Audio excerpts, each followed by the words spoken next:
정보가 있는 시사 토크쇼 장윤선, 박정호의 팟짱. 와우! 거래처 노총각 김대리 드디어 장가 간대요. 축하 화한 보내야겠어요. 어디로 꽃 주문할까요? 꽃 주문은 꽃주문닷컴이지. 꽃주문닷컴요?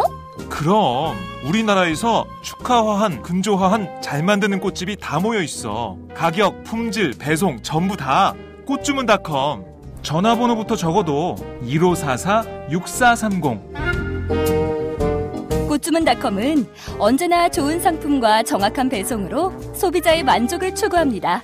팟캐스트 듣는 사람들끼리 서로 돕고 삽시다. 꽃주문닷컴은 팟짱을 후원하고 있습니다. 1544-6430 꽃주문닷컴 1544-6430. 꽃주문닷컴은 현재 회원사도 모집 중입니다. 전국에 계신 꽃집 사장님들 지금 당장 전화주세요. 꽃주문닷컴은 생산자, 유통자 모두를 보호합니다.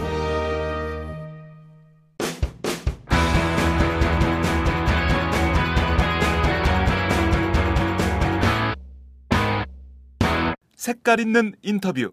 색깔 있는 인터뷰 시작하겠습니다. 정부와 새누리당은 어제 당정 협의를 열고 각 시도교육청에 누리과정 예산 편성을 의무화하는 내용을 담아서 지방교육정책지원 특별회계법을 제정하기로 했지요. 시도교육청 반발이 있는 상황인데요. 오늘 이 문제를 좀 짚어보도록 하겠습니다. 이재정 경기교육감을 전화로 연결합니다. 교육감님 나와 계신가요? 네, 안녕하세요. 네, 오랜만에 또 저희 팟짱에 출연해 주셨습니다. 감사합니다. 네. 자, 정부가 어제 새누리당과 함께 누리과정 특별회계법을 만들겠다 이렇게 나섰는데요. 우선 이 법이 어떻게 해서 갑자기 이렇게 막 진도를 나가게 된 건지 이 법 제정에 대해서는 좀 어떻게 평가하십니까? 이게 말도 안 되는 소리죠. 말도 안 되는 소리다. 네. 이제 4월 13일 날 선거인데 네. 이건 바로 선거를 의식해서 한 게 아닌가 하는 생각이 들어요. 그리고 특별법이라는 게 얘기가 안 되는 거거든요. 네. 우선 이 얘기를 들으면서 저 딱 떠오르는 것이 네. 박근혜 대통령이 0세부터 5세까지의 영유아에 대한 네. 보육과 교육을 국가 완전 책임제로 하겠다. 네. 그렇게 공약을 하지 않았어요. 그렇습니다. 저는 이 공약에 대한 포기라고 생각합니다. 왜냐하면 이 공약에 대한 포기가 결국 네. 그동안 해왔던 여러 가지 그동안에 이 정부가 해왔던 또 청와대가 주장해왔던 이런 내용들을 근본적으로 뒤엎는 거 아니겠어요. 이제 이것저것 하다 다 안 되니까 네. 시행령 고쳐서도 안 되고 또 안 되니까 이제는 뭐 마침내 특별법 만들어서 특별회계로 이걸 처리하겠다 이런 네. 주장을 하고 있는데 이건 말도 안 되는 소리예요. 그렇군요. 우선 좀 하나하나 좀 짚어보도록 하지요. 네. 지금 이 누리과정 예산이라는 것은 정부의 지방교육재정교부금, 이 교부금 중에 보통교부금으로 교부가 되고 있는 것이죠. 그렇게 하라는 거죠. 아, 정부가 지금. 네, 되고 그럼 있는 것이 아니라 지금은 그렇게 하라는 겁니다. 아, 지금은 그러면 어떤 방식으로 나가고 있는 거예요? 일반 회계에서 나가도록. 그러니까 보통교부금이라고 하는 것은 네. 아시는 바와 같이 법률에 의해서 네. 유초 중고의 학교와 학생들을 위해서 교육경비로 쓰라는 거거든요. 교육경비. 근데 이걸 잘라서 네. 영유아를 위해서 쓰라는 건데 이건 말이 안 되는 거죠. 이걸 잘라서 아예 영유아들만 대상으로 누리과정 예산으로 써라. 네. 그러니까 말이 안 되는 거죠. 그래서 저희가 그동안은 어떻게 했냐 하면 네. 유치원과 어린이집 부분이 있는데 네. 유치원 부분은 어떻든 그것이 교육감의 직무에 속해 있는 것이기 때문에 네. 어쩔 수 없이 그것은 다른 예산을 잘라서라도 어거지로 편성을 했고요. 네. 어린이집의 경우는 이것은 도지사의 관할 아래 있고 도지사의 지휘 감독을 받는 것이기 때문에 보육기관이기 때문에 우리가 이것은 법률상으로도 우리는 이걸 해결할 수가 없다. 네. 그래서 거부를 하고 있는 중입니다. 그러니까요. 최소한 어린이집은 국가 재정으로 보건복지부 산하의 재정으로 해라라는 것이 이제 네. 교육감님들의 견해이신데요. 지금 말씀하신 대로 정부가 주장하는 것은 지방교육재정교부금 중에 보통교부금, 그중에서 국세교육세 재원을 따로 떼서 특별회계로 묶은 다음에 그중에 돈을 뭐 누리과정, 초등돌봄, 또 방과후 학교 이런 예산에만 써라라는 건데요. 실제로 이렇게 교육재정을 한정해버리면 어떤 문제가 생길까요? 이게 이제 우리 교육재정이라고 하는 것이 법률에 의해서 네. 내국세의 20.27%와 국세의 교육세 부분이 있어요. 네. 그 국세의 교육세 부분이 가령 금년 같은 경우는 한 5조 1천억 정도가 됩니다. 네. 근데 5조 1천억이라는 것이 전체에 놓고 본다면 약 한 40조, 41조 가운데 일부거든요. 네. 그러면 이 5조를 떼서 이 특별법으로 만들어서 특별회계로 처리한다고 하는데 네네. 문제는 특별법이라고 하는 것이 또 특별회계라고 하는 것이 실제로는 특정한 세입이 있을 때 네. 그리고 그것을 특정한 세출로 충당하기 위해서 네. 만들 수 있는 국가재정법의 규정이거든요. 네. 그럼 이게 특정한 세입이냐 하는 거죠.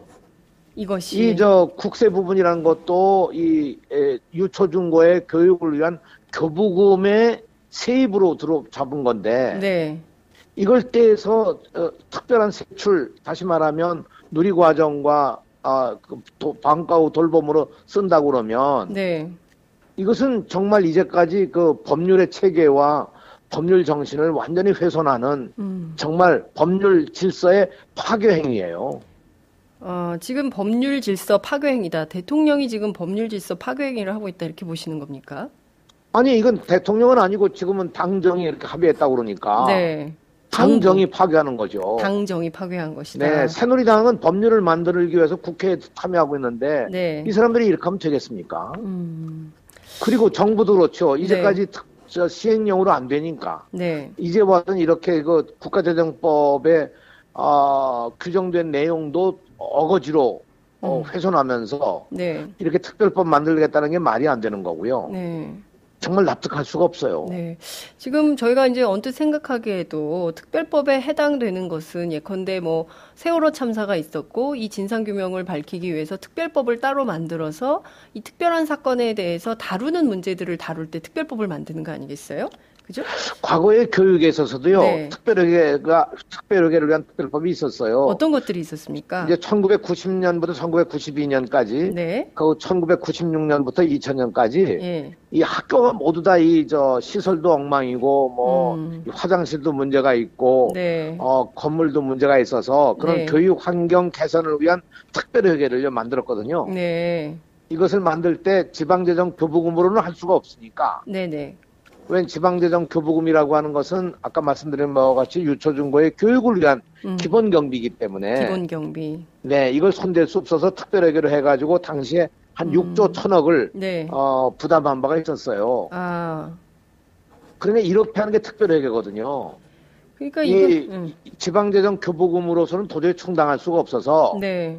이것이 교육을 위한 기본 예산이기 때문에 네. 이걸 훼손하게 되면 교육 자체가 무너지잖아요. 기본 예산을 허물어서 교육재정 자체를 흔드는 행위를 한다는 것 자체가 좀 교육감님들 입장에서는 동의하기 어려운 그런 상황이 통일할 수가 없죠. 지금 이게 누리과정이 보세요. 누리과정이 4조 1천억이거든요. 전체. 네. 예. 그러니까 누리과정에다가 돌봄까지 다 한다고 그러게 되면 네. 이게 아마 한 5조 이상 넘어갈 텐데 네.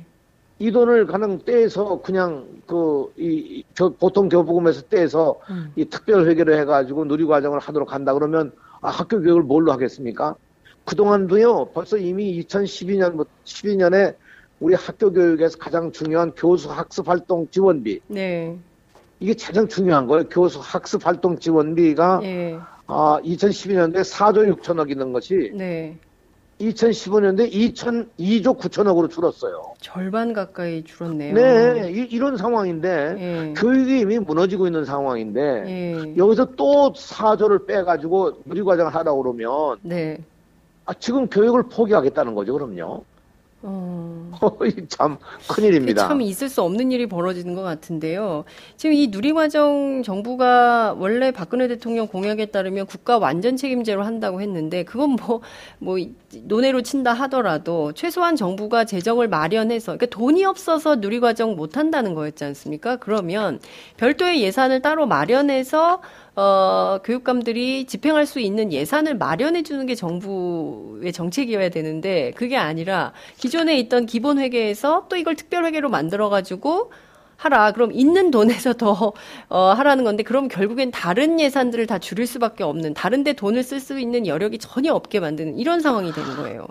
즉 경기도의 경우는 이렇게 하게 되면요. 네. 우리가 학교 운영비로 매년 내는 것이 약 한 1조 한 300억 돼요. 1조 300억. 1조 300억. 예. 그러니까 저희가 학교가 모두 한 2,300개가 되는데 네. 여기에 유치원까지 다 하면 한 4,500개가 됩니다. 예.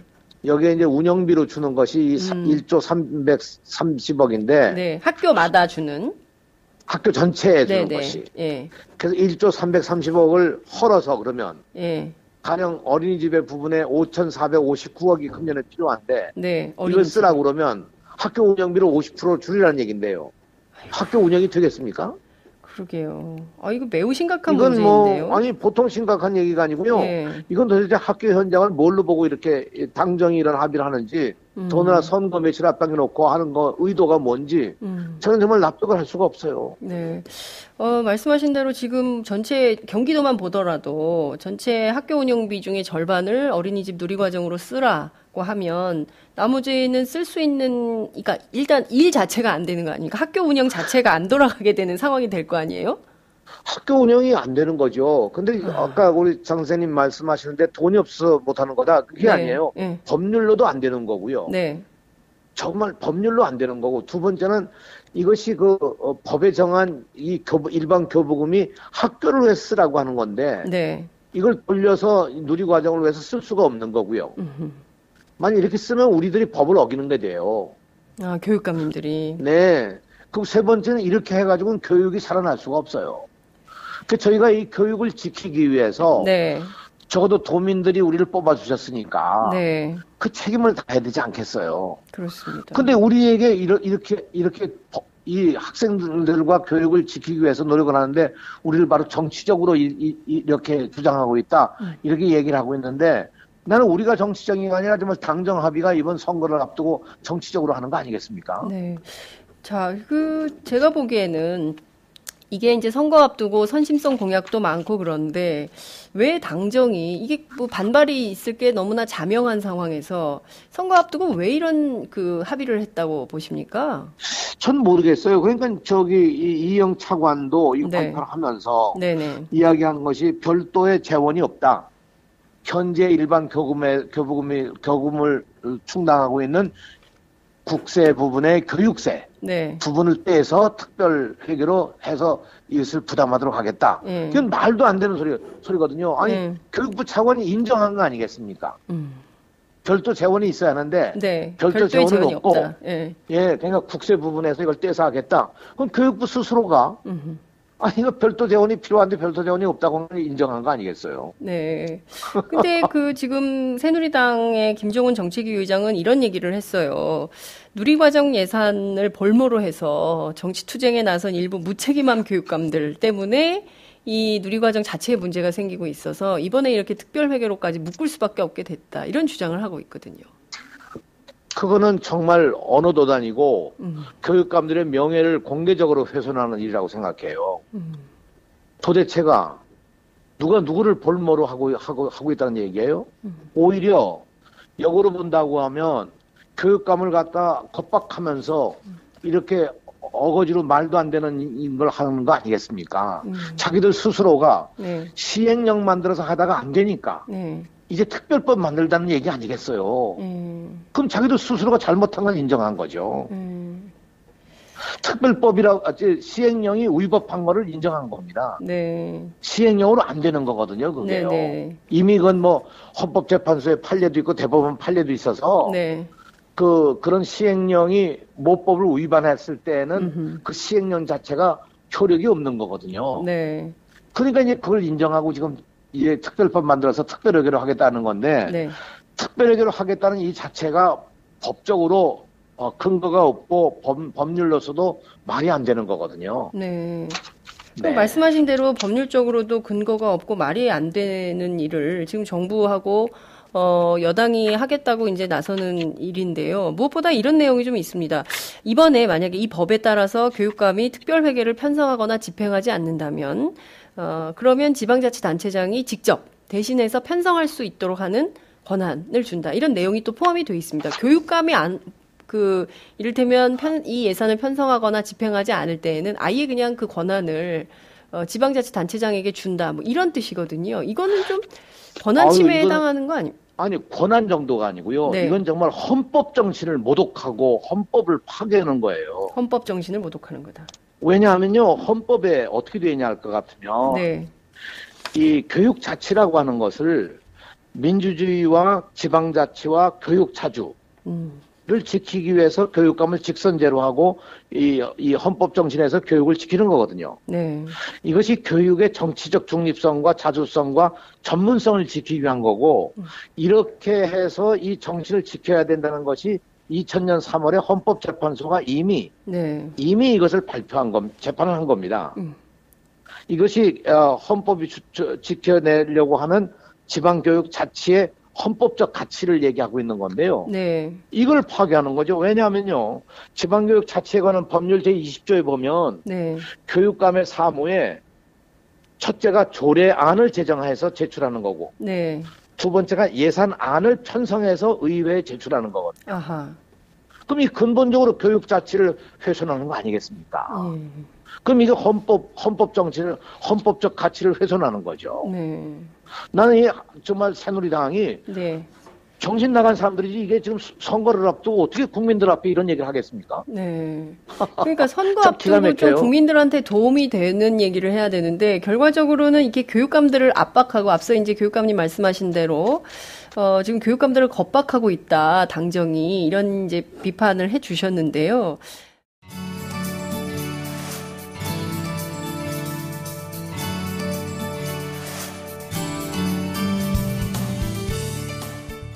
안녕하세요.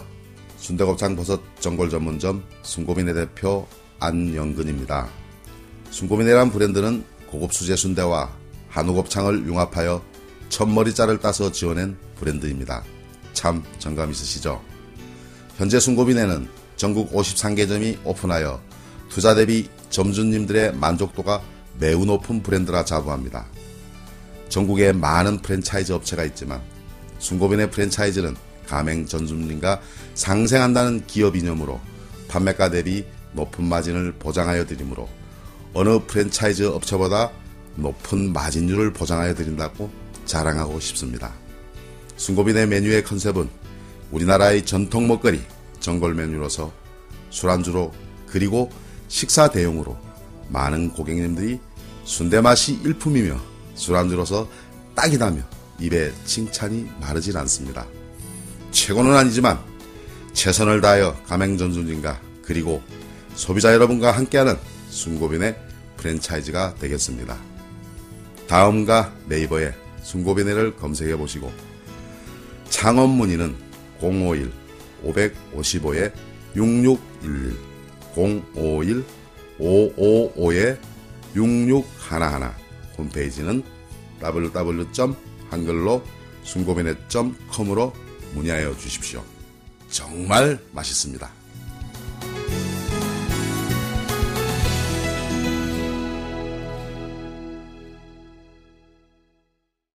앞으로 교육감님들 좀 이 문제에 대해서 어떻게 대응하실 계획이세요? 근데 저는 보도자를 보면서요. 네. 보도를 보면서 이분들의 목적이 어디에 있나.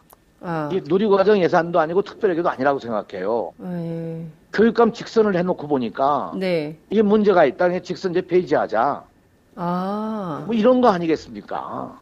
지금 이거 이미 새누리당이 작년부터 해오던 얘기고요. 그렇죠. 이번 선거 때 결국 저는 선거 때 정책으로 내놓은 것이 네. 교육감 직선제 폐지. 이거라고 저는 생각해요. 그러니까 결과적으로는 지금 뭐 그 정부가 뭐 그 시행령으로도 안 되고 그러니까 특별법을 만들어서 이런 꼼수를 자꾸 부리는데 실질적으로 이것은 중요한 게 아니다. 더 중요한 것은 교육감 직선제를 없애려고 하는 것이 새누리당의 의도다. 정치적 의도다. 이렇게 보신다는 거죠? 그렇습니다. 왜냐하면 이게 지금 교육감들이 새누리당의 입맛에 맞지 않게 네. 자꾸 이런 올바른 주장만 하고 있으니까 네.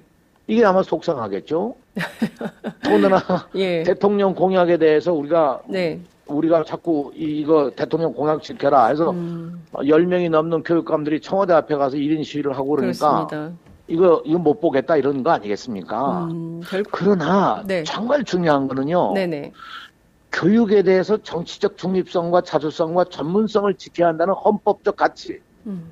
이 정신에 의해서 교육감 직선제가 만들어진 거 아니겠어요? 그렇습니다. 이제 불과 6년째입니다. 예. 본격적으로 교육감 직선한 게 이제 두 번째 한 거거든요. 네. 이거 다 여야가 완전히 합의해서 만든 법이에요.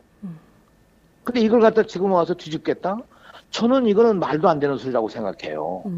지금 뭐 교육감 직선제 폐지가 사실상 숨은 의도다라고 분석을 해주고 계십니다. 그렇지만 지금 선거 앞두고 이렇게 하는 데는 좀 어떤 측면에서 보면은 새누리당 스스로 누리과정 예산 문제를 선거 쟁점으로 만들어서 사실 이게 굉장히 뜨거운 감자 아니겠어요? 유권자들 입장에서 특히 이제 어린아이들이 있는 가정의 경우에는 이 누리과정 예산에 굉장히 이제 민감한데요. 그동안 이게 뭐 엎치락뒤치락 굉장히 뭐 논쟁도 많고 뭐 그랬던 것이 사실입니다. 이 문제에 대해서 정부가 끝까지 책임지지 않고 있는 태도에 대해서는 교육감님 좀 어떻게 생각하시는지요? 이게 간단해요. 선거를 네. 앞두고 네. 누리과정 어린이집 부분이 이게 큰 문제로 대두가 자꾸 될 수 있으니까 네. 이 책임이 교육감에게 있지 대통령이나 여당에게 있지 않다. 정부 책임이 아니다. 예. 이런 걸 밝히기 위한 거 아니겠습니까? 네. 그러니까 결국 책임 떠넘기기를 하는 거다. 그렇죠. 네. 이건데 이거 분명히 이건 실패합니다. 왜냐하면 네. 생각해 보세요. 이 특별법 얘기가 나온 것이 아까도 말씀드렸습니다만 이 보통교부금 학교와 학생들을 위해서 법률이 정한 바에 따라서 네. 교육 기본 경비로 주는 건데 이 교육 기본 경비에서 5조가 넘는 국세 부분을 떼서 네. 누리과정 경비로 쓰도록 특별회계를 만들겠다. 네. 이건 특별회계를 할 수 있는 법적 근거에도 안 맞죠. 되는 일일 뿐만 아니라 예. 교육 기본 경비를 떼서 누리과정에 쓰라고 하는 것 자체가 안 되는 거고 이것은 그동안 시행령으로 해오던 것을 시행령으로 주장해오던 것이 위법이라고 하는 것을 스스로 인정한 거 아니겠어요? 네. 그렇기 때문에 이것은요 네. 절대로 아마 안 될 거예요. 그러니까 어찌됐든 국회가 제대로 된 국회라면요 이걸 어떻게 심의를 하겠습니까? 네, 말씀하신 대로 지금 정부 여당에서는 선거 앞두고 결국 네. 이 누리과정 예산의 책임이 정부 여당에 있지 않고 이 따르지 않는 교육감들에게 있다. 이렇게 책임 떠넘기기를 하려는 의도가 크지만 결국 그것이 유권자들에게 크게 먹히지는 않을 것이다. 결국 그것이 반감이 훨씬 더 세질 수 있다. 이런 말씀을 해주셨습니다. 그나저나 지금 뭐 학교에 여러 경비의 문제들이 많지 않습니까? 뭐 특히 찜통 교실의 문제라든가 또 낙후한 화장실, 또 건물, 뭐 급식 시설 뭐 등등 뭐 여러 군데의 학교 교육에 써야 되는 비용이나 예산이 많은데 그것은 증가되기는커녕 오히려 그 돈 끌어서 누리과정 예산에 써야 되는 상황이 되면 이게 교육 주체들이 좀 가만히 있기도 어려운 문제일 것 같은데 학부모님들 여론이나 이런 건 좀 어떨까요? 학부모들이 제대로 잘 모르시죠, 이 내용을. 네. 내용을 정말 모르시더라고요, 이게. 아하. 그래서 지금 간단히 제가 말씀드리면 네. 금년도에 우리가 받은 교부금이 41조입니다. 네. 작년보다 1조 8천억이 늘었습니다. 네. 그러니까 대통령도 그렇게 말씀을 하시고 다른 사람들도 다 뭐라고 하면 1조 8천억이 늘었으니 네. 너희가 이 누리과정 비용을 부담할 수가 있다. 그런 얘기를 했죠. 근데 생각해 보세요. 네. 누리과정의 비용이 4조가 넘는데 네. 1조 8천억 가지고 어떻게 감당하겠습니까? 또 하나. 네. 지금 금년이 41조, 작년보다 늘어난 건 사실입니다. 네. 그러나 금년도 교부금 총액이 2013년도 교부금 총액과 같습니다. 그래요? 그럼 2013년도부터 지금 벌써 4년이나 됐는데 네. 액수가 같다고 그러면 네.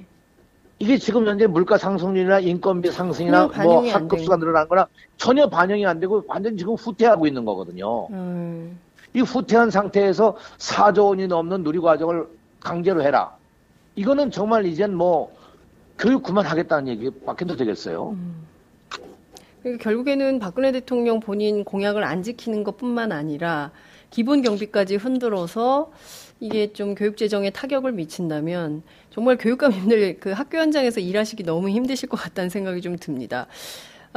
무엇보다 앞서 지적해 주신 대로 이제 이번 주 목요일부터 공식 선거운동 시작하거든요. 그러면 이제 19대 국회는 사실상 이게 막을 내리는 이런 상황이 되는 건데 이 국회가 거의 마무리되고 무력화되는 시기에 정부 여당이 이 법을 들고 나왔어요. 이번 주에 발의한다는 거거든요. 실제 어떻게 될까요? 전망 어떻게 하십니까?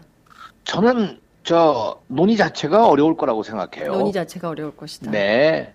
그리고 아마 후보들도 이걸 갖다가 자신 있게 얘기를 못 할 겁니다. 왜냐하면 학부모들이 상당한 수인데 네. 학부모들이 가만히 있겠습니까? 이거 제대로 들여다보면 말이 안 되는 건데요. 네. 네. 지금 그러면 결국엔 19대 때는 이것을 다루지 못하지만 경우에 따라서 20대 국회 지금 뭐 여론조사 내용을 좀 보면 새누리당 180석 뭐 이렇게 간다는 거 아닙니까? 그럼 결과적으로 새누리당이 다수 의석을 차지하게 된다면 이 문제 결국 20대 국회에서는 초반에 새누리당 의도대로 특별회계법 처리될 가능성도 있는 거 아닐까요? 그런 두려움이 있죠. 그런 두려움이 있고 사실 그렇게 되면 정말 교육은 어디로 갈 건가 하는 게 정말 참 암담해지는 거죠. 저는 사실 이제 제가 교육감 취임한 지 이제 거의 2년 가까이 돼갑니다만 네네. 지난 2년 동안 교육 자체에 대한 걸 어떻게 개혁을 해볼까 노력한 것보다도 이 교육 재정 가지고 싸우느라고 아주 그냥 거의 시간을 다 허비하다시피 딴 했는데요. 거를 하실 수가 없으세요. 누리과정 때문에. 교육감님들이 그럼요. 뭐 혁신학교니 뭐니 정말 할 일들이 많은데 늘 이 누리과정 예산 때문에 딴 거 할 신경 쓸 겨를이 없는 것 같아요. 네. 아유. 그래서 지금 참 이게 걱정입니다. 정말 저는 새누리당이 어떤 의도를 가지고 이렇게 나왔는지 모르겠습니다만 저는 정말 교육 현실을 좀 직시하고 교육이라는 것이 미래를 위한 투자 아니겠어요? 저는 지금 교육에 대한 투자가 제대로 안 되면 10년 후가 저는 두렵습니다. 그렇기 때문에 이 문제를 정말 이렇게 가서는 안 된다고 생각합니다. 네. 지금 보면 정부 여당이 끊임없이 진보교육감 흔들기를 하고 있는 게 아닌가 싶습니다. 어떤 역할을 할 수 없을 정도로 끊임없이 이제 흔들기를 해서 이 누리과정 예산 때문에 정말 임기 내내 싸우다가 끝나는 그런 교육감님들 되시지 않을까 걱정이 좀 되기도 하는데요. 무엇보다 국회에서 이 논의가 어떻게 진행될지 저희도 좀 지켜보겠지만 또 교육감님들 시도교육청 차원에서 어떤 공동 대응 같은 것들을 하실지 그것도 좀 주목이 좀 되는데요. 저희들의 공동 대응만이 아니고 실제 학교 현장에서 보면요. 네. 이제 학부모들 회가 이제 3월 달에 본격적으로 이제 각 학교마다 네. 새로 구성을 하고 학교 운영위원도 새로 뽑고 그런 과정에서 네. 학부모들이 심각하게 이 예산 문제에 대한 생각을 다시 하기 시작했어요. 네. 왜냐면 이 문제가 실제 누리과정이 3세부터 5세까지의 애들 문제가 아니라 정작 지금 학교 다니는 학생들 자기 자녀들의 이게 닥치는 문제구나. 네. 이런 생각을 하기 시작한 거죠. 이게 그러니까 학부모들 자신들이 아마 이게 가만히 안 있을 거라고 생각합니다. 네, 그렇군요. 이 문제에 대해서는 정말 학부모, 교육 주체인 학부모, 그리고 또 이제 현장에 계신 교육감님들, 또 이런 분들께서 좀 더 그 정부에 대해서 보다 분명하고 명확한 목소리를 좀 내야 되겠다 이런 생각도 좀 듭니다. 교육감님, 네, 저희 교육감 협의회로서는 아무튼 전국 교육감들이 17명이 힘을 모아서 네. 교육을 지켜내기 위한 하여튼 우리들이 할 수 있는 모든 노력을 다 할 겁니다. 네, 어제 성명도 내셨던데요. 어찌됐든 네. 지금 이대로 간다는 것은 결과적으로는 교육자치 근간을 흔드는 매우 심각한 사안이고 이거 그대로 볼 수는 없다라는 입장, 무책임한 조치다 정부의 조치가 뭐 이제 이런 비판 성명 내셨는데요. 성명 이후에 또 청와대 앞에서 1인 시위 이런 것들도 계획하고 계십니까? 아직 거기까지는 얘기를 안 했는데요. 네. 1인 시위 해도 뭐 들은 척만청이니 어떡하겠습니까? 그러나 뭐 뭐래도 해야죠. 아이고, 예. 가만히 그보다 더한 거라도 하지 않으면 지금 뭐 교육을 어떻게 지켜내겠습니까? 네. 저 같은 경우에는 경기도 도민이 저에게 교육을 지키라고 교육감 시켜줬는데 제가 교육감 하면서 그걸 못 지킨다면 제 책임을 다하지 못하는 거죠. 그래서 뭐 할 수 있는 한 모든 노력을 다 하겠습니다. 네.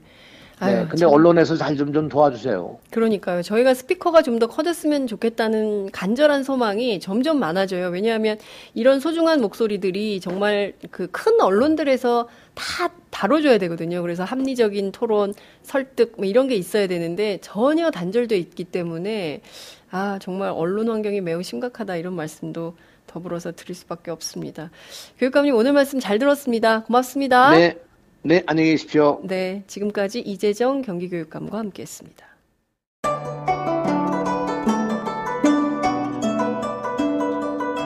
안녕하십니까. 저는 정도전을 15년 전에 최초로 소설로 썼던 작가 임종일입니다. 사실 정도전을 소설로 쓰는 데만 10년이 걸렸는데 그 시절 무명의 고달픈 심신을 양꼬치와 고량주로 달래주었던 풍무양꼬치. 풍무양꼬치는 월드컵 4강의 기쁨도 나라골 우습게 돌아가고 분통이 터질 때도 늘 함께했던 안식처이자 사랑방이었습니다. 진짜 정의파인 주인장은 세상을 뒤집어 푼 남자 정도전을 누구보다 먼저 알아보았고 그래서 제 소설 정도전은 역사의 곡이 없습니다. 풍무양꼬치 역시 맛과 양심이 살아있습니다. 좋은 사람끼리는 꼭 만나야 합니다. 어떻습니까? 오늘 풍무양꼬치에서 만납시다. 2호선 구로 디지털 단지역으로 오세요. 예약 문의 02809-9292 02809-9292. 팟짱 애청자라고 하시면 정성 가득 담긴 서비스도 나갑니다. 4.13 총선 이제 2주 앞으로 다가왔습니다. 오늘 D-15일차가 되는 날인데요. 판세가 현재 요동치고 있습니다. 무엇보다 새누리당이 과연 얼마나 많은 의석을 차지할 것인가가 초미의 관심사이기도 한데요. 무엇보다 지금 수도권 판세가 예측 불허다. 특히 야권연대 쟁점 때문에 그렇다. 이런 분석도 나오고 있습니다. 오늘은 총선 판세를 좀 분석해 보겠습니다. 윤희영 오피니언 라이브 여론분석센터장과 함께하겠습니다. 어서 오세요. 네, 안녕하십니까. 네, 오랜만에 뵙겠습니다. 저희가 네. 1월에 네. 뵙고 겨울에. 네, 겨울에 뵙고 지금 이제 봄에 뵙게 되는데요. 말 그대로 이제 선거 복판에 네. 한 복판에 지금 와 있는 것 같습니다. 지역구 전체 253석을 놓고 여야가 그야말로 한판승을 겨루게 되는 건데 전국적으로 판세는 좀 어떤 흐름을 보이고 있는지요? 이런 질문 받을 때 항상 이제 어렵잖아요. 네. 기간이 남아 있고 이제 변수가 워낙 많으니까. 네. 그래서 이제 인용하는 표현이 이제 이런 겁니다. 선거라는 것은 이제 초반에 끝나는 KO 승패는 없고 네. 마지막 라운드까지 가는 판정 승패만 있을 뿐이다. 라고 하면서 이제 아직 알 수 없습니다라고 이제 네. 얘기를 할 수밖에 없는데 어쨌든 이제 그럼에도 불구하고 이제 선거에 구조적으로 미치는 영향 요인이 이제 말씀하신 야권 후보도 아니라 야권 연대 네.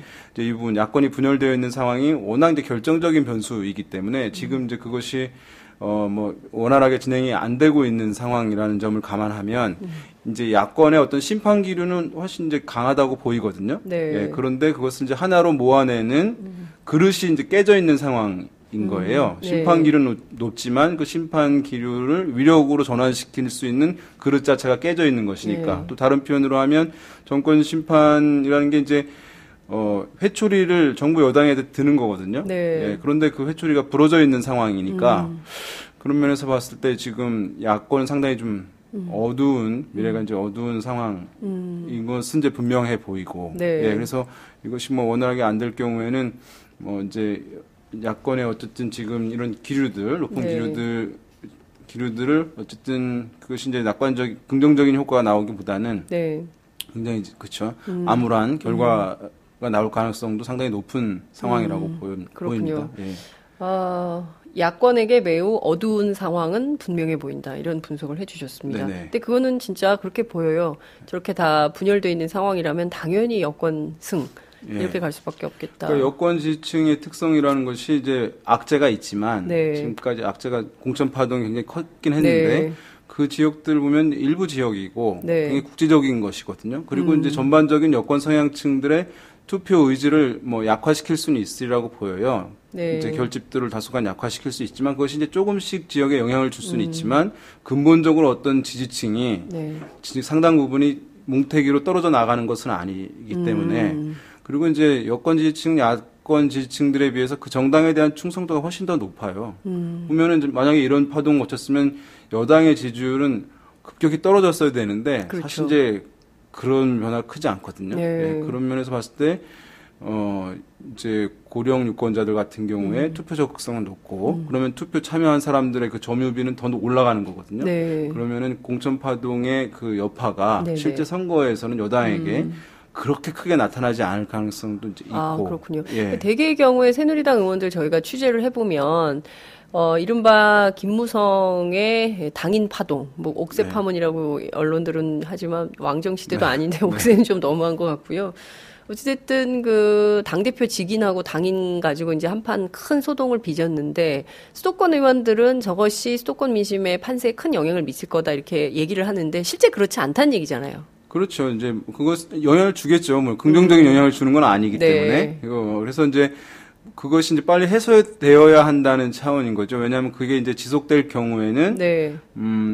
뭐 이제 선거라는 것이 지지층들에게 네네. 뭐 지지의 근거, 네. 투표장에 나올 근거들을 제공해 주는 싸움이라고 이제 보거든요. 투표장에 나올 근거. 근거를 제공해 주는 싸움이죠. 뭐 이것이. 예. 그래서 왜냐하면 그 정당을 선거 때 나와서 투표하는데 내 부끄러움이 없게 이 정도면 투표도 괜찮다라고 하는 이제 당당함, 그렇죠. 떳떳함 이것들을 예. 이제 얼마나 어느 정당에 많이 만들어 주느냐. 왜냐하면 양 정당, 양 진영에 승리할 수 있는 지지층은 충분히 갖추고 있다라는 것이 이제 선거의 전문가들이 하는 얘기예요. 네, 그러니까 네. 뭐 우리가 중도층, 중간층을 흡수한다 이런 얘기도 있긴 하지만 네, 네. 기본적으로 많이 가지고 있는데 그 의지들을 얼마나 높여주느냐 문제인데 그런 이제 악재들 문제를 빨리 이제 봉합해 달라. 네. 그래야 이제 여당 지지층들이 투표장에 나올 수 있을 텐데 이것이 이제 계속 해소되지 않고 가면 그 투표 의지가 약화된다는 차원으로 이제 얘기를 한 것이라고 할 수 있는데 네. 근데 그것이 이제 물론 부정적 효과가 있겠죠. 근데 그럼에도 불구하고 실질적이고 결정적인 변수는 야권 분열이니까 그것을 뭐 뛰어넘는 변수가 될 가능성은 거의 없기 때문에 그렇군요. 그런 면에서 봤을 때는 이제 뭐 그런 엄살의 측면도 있겠고 엄살, 예. 그리고 보면 이제 여당 그 중앙당 차원이나 이런 사람들 같은 경우는 이제 그 언더독 이펙트라고 하잖아요. 네. 이게 이제 뭐 밴드웨건 이펙트도 있고 네. 우세자 효과, 대세론을 형성한 후보들이 네. 더 많이 이제 뭐 득표를 할 수 있고 네, 또 네. 열세자 효과는 뭐 이제 동정표를 네, 자극해가지고 나오게 예. 하는 것인데 보면 이제 중앙당 차원이라든가 큰 틀에 봤을 때는 이렇게 이제 좀 힘들다라고 하는 위기론들을 강조해야지 네. 지지층의 또 하나의 이제 지지 결집효과가 된다. 근거에 제공되는 거예요. 예. 뭐 우리가 지금 이길 수 있다라고 하는 것은 전반적인 지지층들의 결집도를 강화하는 요인은 아니거든요. 아하. 그런데 이제 해당 지역에서는 약간 다르죠. 아. 후보들이 그런 사표 심리에 직결되는 부분이기 때문에 유권자들과 네. 그때는 내가 지금 앞서고 있다라고 이제 얘기하면서 네, 이제 네. 대세론을 얘기해야지 예. 사람들이 이탈하지 않는 아하. 효과가 있기 때문에 이제 중앙당과 지방 실제 후보들 차원은 약간 다른데, 그러니까 수도권에 있는 사람이라든가 중앙 차원에서 지금 이제 빨리 봉합해야 된다 이렇게 하는 것들은 네. 아까 말씀드린 이제 밴드웨건 이펙트를 기대하는 측면은 이제 네. 있으리라고 보고 그런 이제 수사들이 뭐 실제 현실을 냉정하게 이제 표현하는 것들은 아니라고 봅니다. 아, 그렇군요. 표면상 새누리당은 지금 원래 뭐 180석, 200석 얘기를 하다가 최근 들어선 조금 숫자를 낮게 보지만 그래도 내부적으로 한 160석, 150석 플러스 알파 요 정도로 잡고 있고 더불어민주당 김종인 대표는 뭐 107석 얘기했지만 130석까지 본다는 게 이제 정장선 총무본부장 입장으로 나왔고요. 국민의당이 40석, 그리고 정의당은 두 자리. 일단 두 자리예요. 뭐 이 정도로 나오는데요. 실제 각 정당이 점유할 의석수가 어느 정도 되는 걸로 좀 예측이 되고 있습니까? 방금 말씀하신 거 150석에 더민주 130, 네. 국민의당 40석, 예. 그러면은 320석에 정의당 두 320. 자리면은 10자리면 330석이고 무소속도 좀 당선될 수 있잖아요. 예. 그러면 330 예. 뭐 중반대 이렇게 되니까 의석을 늘려야 되겠네요. 예, 그러니까 지금 이제 계산이 어딘가 지금 부풀려져 있는 게 거죠. 틀림없잖아요. 예. 그래서 이제 냉정하게 보면 이제 구조적으로 봤을 때 새누리당 과반 의석 과반 의석 가능성은 이제 매우 높은 상황이라고 할 수 있겠고. 새누리당 과반 의석은 매우 가능성이 매우 높다. 높죠. 구조적으로 봤을 구조적으로. 때. 예, 그래서 지금 뭐 이제 연초에 얘기되던 예. 180석 얘기는 이제 쑥 들어가긴 했어요. 네. 언론상에서. 예. 그렇지만 이제 그것이 최근에 이제 여당이 워낙 이제 악재가 컸기 때문에 그런데 그것이 이제 약자가 있었기 때문에 네. 그리고 또 설마 이제 그 정도까지 가겠느냐라고 하는 이제 야권층들이라든가 일반 대중 또는 언론의 막연한 이제 추측으로 네. 인해서 이제 그 180석 얘기가 줄어들긴 했지만 네. 실제 엄밀하게 봤을 때 야권 연대가 이루어지지 않고 국민의당 등 제3정당 후보들이 완주하고 네. 이제 두 자릿수 가까이의 득표를 하게 될 경우에는 네. 이 새누리당의 180석 의석 가능성도 완전히 사라진 건 아니다. 아, 네. 새누리당이 이렇게 180석 완전히 사라진 건 아니라는 거죠. 예. 물론 이제 앞으로 2주 동안 있고 야권 연대 어떻게 이루어지냐에 따라 다를 텐데요. 그래서 이제 어쨌든 그럼에도 불구하고 이제 150석 이상 가능성은 그러니까 현저하게 높다고 봐야 될 것이고요. 네.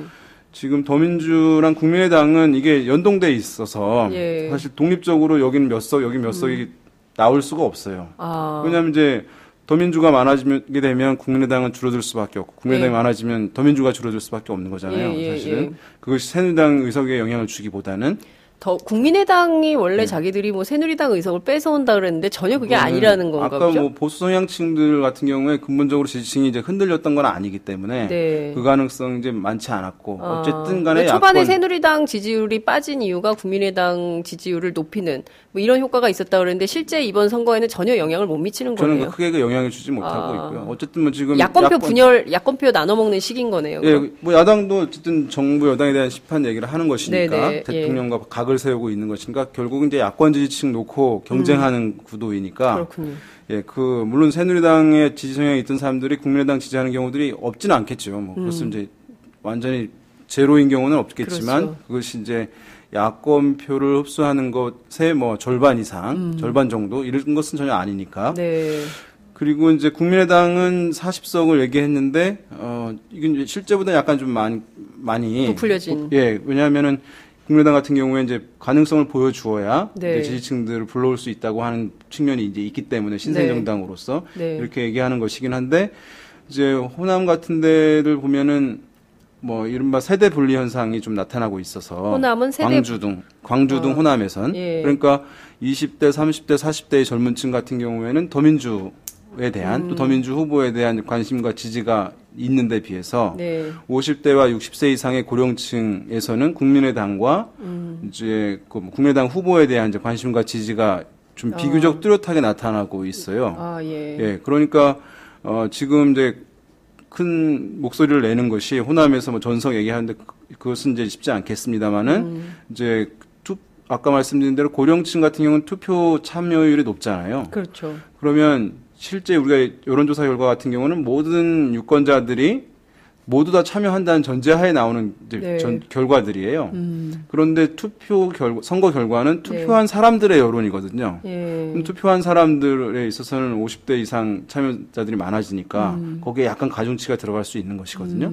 그런 면에서 봤을 때 이제 호남에서 네. 국민의당이 뭐 두 자릿수 또는 절반가량 가능성은 여전히 있는 것이기 때문에 네. 뭐 그러면 그다음에 이제 비례 같은 경우에도 이렇습니다. 그러니까 비례 지금 이제 나오고 있는 것들이 대개 한 이제 47석이니까 50석 정도라고 보면 정당 득표에서 네. 2%당 한 석 정도 되는 거예요. 그렇잖아요. 그죠? 그렇죠. 그런데 지금 나오는 여론조사 결과들을 가지고 하면 거기에는 무응답층이 들어가 있어요. 무응답층. 무당파가. 근데 이제 실제 투표한 사람들의 여론에서는 무응답이 없어요. 에?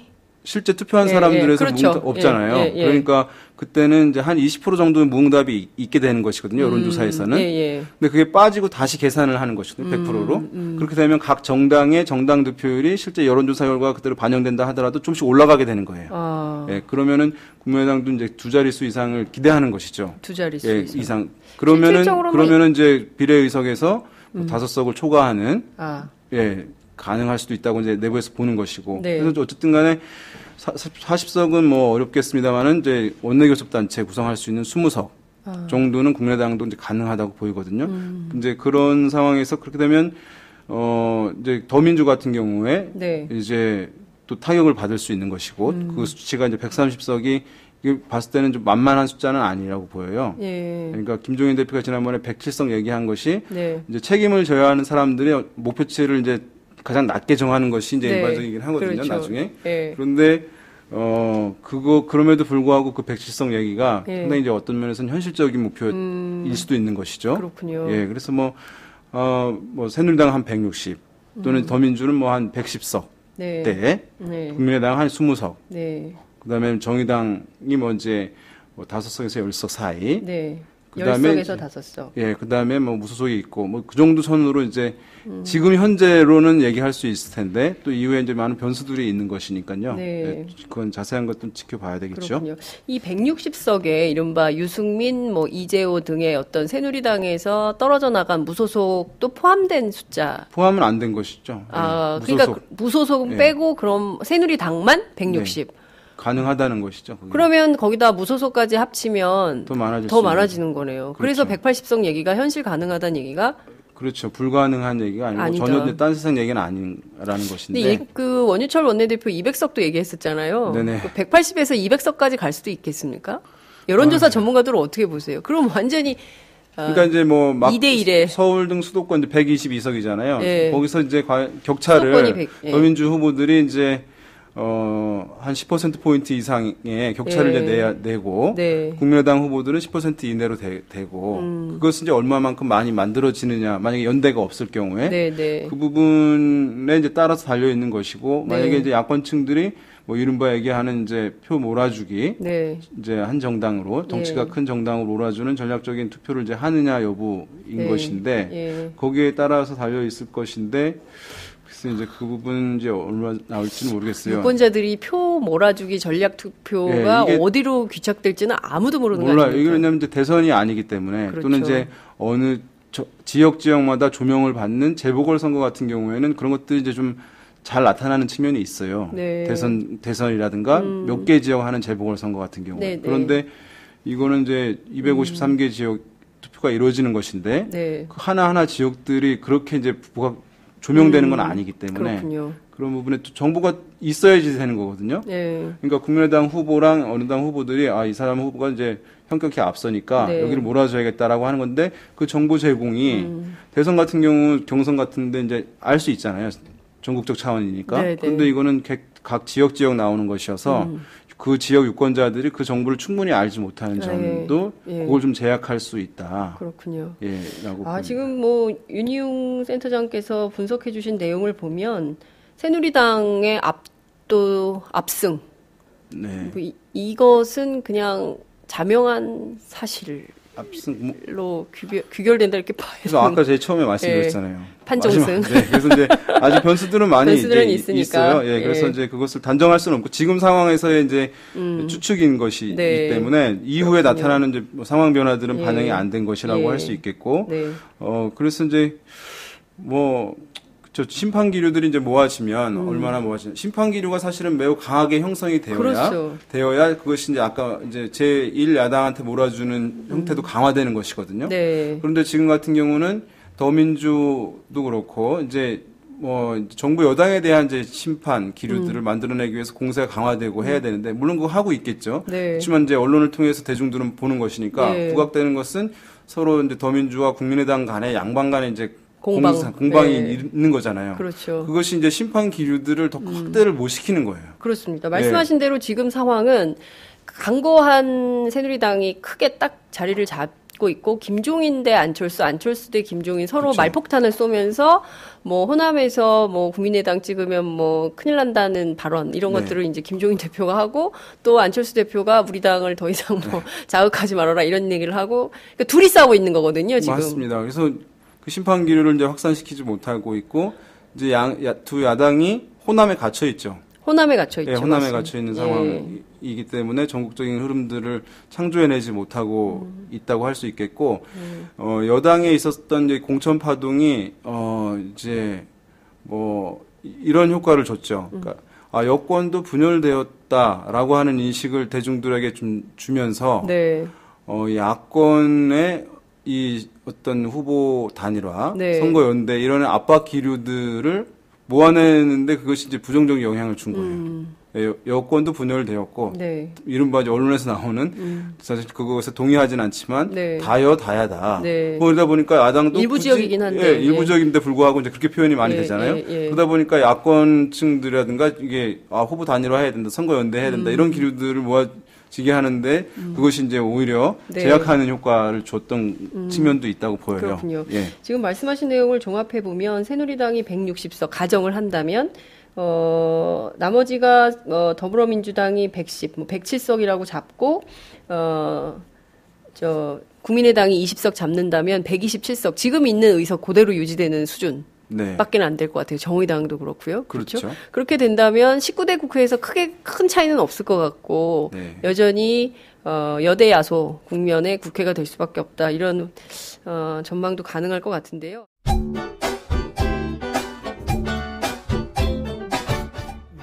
너 영안초등학교? 야, 이게 몇 년 만이야, 친구야. 넌 어쩜 하나도 안 늙었니? 헐, 뭐라는 거니. 매일 새벽 출근해, 야근해, 애 키우지, 살림하지, 피곤해 죽겠어. 근데 병원 가면 규칙적인 운동하고 새끼 챙겨 먹고 스트레스 받지 말고 잠 푹 자라나? 누가 그걸 몰라서 못하니? 나랑 똑같구나. 그래서 난 마카산삼으로 해결했잖아. 마카산삼. 잉카인들이 먹던 페루 산삼과 우리나라 산삼으로 만들었대. 그래? 당장 검색해봐야겠네.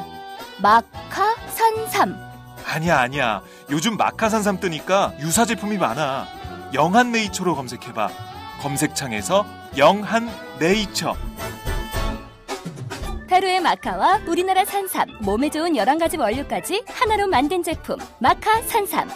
마카 녹용과 마카소와 청소년도 있습니다.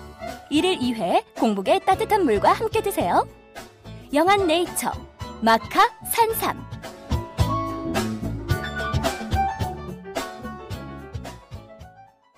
지역별로 좀 하나하나 좀 따져봤으면 좋겠는데요. 일단은 지금 보면 이제 더민주 같은 경우에 네. 최근에 나타났던 것들을 이제 보면은 이제 효과들이 이제 김종인 대표 있고 그다음에 또 문재인 대표도 적극적인 역할을 하고 있는 상황이잖아요. 선거운동에. 예. 그래서 그것이 이제 어떻게 긍정이 어쨌든 봉합된 것이긴 할 텐데 1차적으로 표면적으로 네. 봤을 때는 그래서 갈등이 봉합됐기 때문에 이제 지지층의 이탈들 좀 차단하는 긍정적인 효과가 이제 있으리라고 보이는데 네. 이제 그것도 부정적인 효과도 있잖아요. 이면도요. 그러니까 이제 호남에서는 문재인 대표가 적극적으로 조면 나서다 보니까 더민주에서는 호남표를 이제 흡수를 하고 있던 차였거든요. 네. 흡수를 하던 상황인데 문재인 대표가 또 전면에 나서는 것처럼 비춰지다 보니까 이제 그 흡수가 일정 부분 지연되는 효과가 호남에서 나타날 수 있는 것이에요. 거기에다가 이제 수도권에서는 이른바 이제 진보 성향이 강한 유권자들 네. 같은 경우에 네. 김종인 대표가 우클릭 하는데 불구하고 당 대표로서 계속 이제 위상을 유지하고 있는 것 자체는 이런 진보 성향이 강한 유권자들한테는 그것이 또 이제 반감으로 느껴지게 되면서 최근에 보면 김종인 대표가 굉장히 목소리 높이고 하면서 나타났던 현상은 아시는 분은 잘 아시겠습니다만은 정의당의 지지율이 매우 높게 급상승하는 현상이에요. 맞아요. 그게 사실은 거기서 이탈되는 부분이거든요. 그러니까 정의당 후보들 물론 이제 이분들은 정치 의식이 높기 때문에 네. 이제 전략적인 투표를 후보를 선택하는 데서는 하겠지만 네. 정당 투표 같은 경우에는 비례 투표에서 같은 경우에는 상당 부분 영향을 줄 테니까 그런 면에서 봤을 때 뭐 갈등이 봉합됐다 함에도 불구하고 더불어민주당의 지지율이 네. 그렇게 높아지지 않고 있는 이유가 이제 이 두 가지 부정적 효과도 나오기 때문에 네. 있는 현상이거든요. 그렇군요. 그런 부분들이 이제 어느 것이 이제 더 클까의 문제도 있을 텐데 이 문제 때문에 좀 더민주 같은 경우는 지금 제약도 있는 상황이다 봐야겠죠. 그렇군요. 뭐 더불어민주당 중앙위 내부에서 중앙위원이 그러니까 비례대표는 정의당 찍으라는 거지 뭐 이런 게 전국으로 다 생방송이 됐기 때문에요. 애초에는 정의당이 이제 굉장히 타격이었죠. 네. 국민의당 출연으로 그렇습니다. 인해서. 왜냐하면 이제 국민의당의 출연으로 제1야당이 위기에 처한 상황이었으니까 연초만 하더라도 네. 정의당 같은 경우에 그러니까 이제 뭐 쌀뚱에서 인심 난다는 네, 것처럼 네. 이제 여기서 제1야당 선거연대가 잘 이루어지고 제1야당도 일정 부분 성적을 거둘 수 있을 것이라고 하는 이제 기대와 전망이 전제된 상황에서 네. 이제 정당 투표에 있어서 정의당을 투표하는 것이 이제 일반적인 패턴이잖아요. 그렇습니다. 그래서 이제 그때만 하더라도 정의당 지지율이 막 1%, 2% 이렇게 막 떨어졌었거든요. 그런데 이제 김종인 대표가 이제 어떤 뭐 정체성 논란이라든가 이런 게 되면서 정의당이 이제 지지율을 이제 이전 수준 그 이상으로 이제 회복하는 효과가 얼마나 올랐습니까? 김종인 많이 나온 거는 8%까지도 나오니까 8%요. 1, 2%에서 8%까지 한 거니까 그것은 이제 야권 차원에서는 뭐 긍정적으로 보시는 분들도 있을 테고 더민주 지지자들은 이제 또 어떤 면에서 이제 이것이 이제 부정적인 이제 인식으로 될 수도 있는데 어쨌든 그런 효과들이 실제적인 지표에서도 확인되는 부분이 있습니다. 그렇군요. 자, 뭐 손에 땀을 쥐게 하는 상황으로 점점 좀 들어가는 것 같은데요. 지역별로 좀 따져볼게요. 우선 초미의 관심사가 되는 곳이 수도권인 것 같습니다. 앞서 전체 의석수 가운데 무려 122석, 절반입니다. 전체의 절반을 차지하고 있는 지역구이기 때문에 사실상 이번 선거의 최대 승부처다 이렇게 분석도 되던데요. 최근 조사에서 드러난 수도권 판세, 초박빙 열세죠, 야권이. 그렇죠, 열세죠. 뭐 이제 계속 반복되는 얘기일 수밖에 그러니까요. 없는데, 그러니까 제3정당 후보가 있다 보니까, 그러니까 전에 말씀드렸는지 모르겠는데 지난번 19대 총선에서 이제 정통민주당이 존재했는데 당시 이제 한강옥 씨가 현 대표였나 이제 했고요. 그래서 그 후보들이 나왔었는데 뭐 한 1,000표, 2,000표, 3,000표 이제 이렇게 얻었거든요. 그러니까 뭐 1% 안 되는 경우들도 있고 한데 그 지역으로 인해서 그런 곳들로 인해 가지고 수도권에서만 6곳 지역이 1, 2위가 바뀐 거예요. 6곳이. 6곳이 1위가 대표적인 것이 이제 서대문을이에요. 정두원 의원 당선됐잖아요. 그때 차이가 한 600표대 났나 했는데 그 정통민주당 후보가 가져간 표가 한 800표 좀 넘었거든요. 그리고 뭐 의정부도 있고 몇 군데가 이제 있는데 의정부도. 이 이제 6곳인데 이 6곳이 이제 어떠한 의미를 갖느냐 하면 당시에 새누리당이 가져갔던 의석이 152석인가 그렇게 될 겁니다. 맞아요. 그런데 야당 그때 이제 민주통합당인가요? 통합민주당. 통합민주당 127석을 가져갔고 127석. 이제 통합진보당이 13석을 가져갔어요. 맞아요. 그러면은 합이 140석이잖아요. 그러면 이제 이 야권연대 했던 이 두 정당이 합이 140석. 여당인 새누리당이 가져갔던 의석이 152석. 12석 차이잖아요. 근데 이제 6석이라는 것은 상대 것을 뺏어와서 이쪽에 올라가는 거니까 그게 12석 차이거든요, 사실은요. 그러니까 같아졌던 거예요. 그러니까 뭐 여대 야소라고 부를 수 없는 상황이었던 것이니까 이제 역사가 어떻게 흘러갔을지 모르죠. 물론 이제 여기에는 빠져 있는 게 있어요. 어떤 게 있습니까? 무소속이 아마 그때 자유선진당이 5석을 가져갔나? 이제 무소속인가 해서 이제 있었던 8석이 있던 것이고.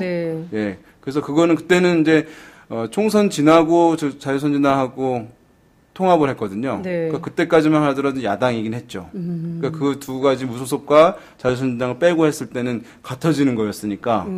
그러니까 이제 그런데 지금의 국민의당은 지지율은 지역별로 보면 당시에 이제 아까 뭐 1,000표, 2,000표, 3,000표 1% 간 넘거나 안 되거나 이랬던 것인데 지금은 뭐 그거보다 훨씬 더 크잖아요. 그런 면에서 봤을 때 이제 더 이제 그 효과가 야권 분열의 효과가 이번에 훨씬 더 클 수 있다는 것이죠. 네, 그렇군요. 이게 지금 말씀하신 내용을 좀 쭉 들어보면 이게 지금 소수 정당이라고 해서 결단코 무시할 수 없는 수준이다. 1,000표, 2,000표, 3,000표, 1%포인트 미만이었지만 전체 선거판, 후보수, 의석수를 확 뒤바꾸는 데는 큰 역할을 했다 이런 말씀 주셨는데 그때와 비교하면 국민의당은 그 위력이 어마어마한 거 아닙니까? 최소 뭐 10배 이상이죠. 10배 이상. 그러면 국민의당 출연으로 인해서 굉장히 많은 수가 날아갈 가능성이 높은 거네요. 야권의 의석수가. 그렇죠. 그러면 어부지리로 새누리당 당선 지역이 굉장히 더 늘어날 수도 있는 거죠. 더 늘어날 수 있다. 그러니까 여기서 이제 국민의당 후보들 아까 말씀드린 전략적 뭐 표심이라고 하는 거 그것이 이제 얼마나 강하게 이제 되느냐. 그래서 이제 경쟁력 있는 후보한테 몰아주기가 얼마나 되느냐 할 텐데. 그렇죠. 이제 그것은 사실 굉장히 어려운 부분이에요. 그렇군요. 어떤 뭐 세밀하게 분석될 수 있는 영역은 아니기 때문에. 서대문 을의 정두원 의원이 일종의 어부지리 측면이 있는 거잖아요. 그죠? 그렇죠.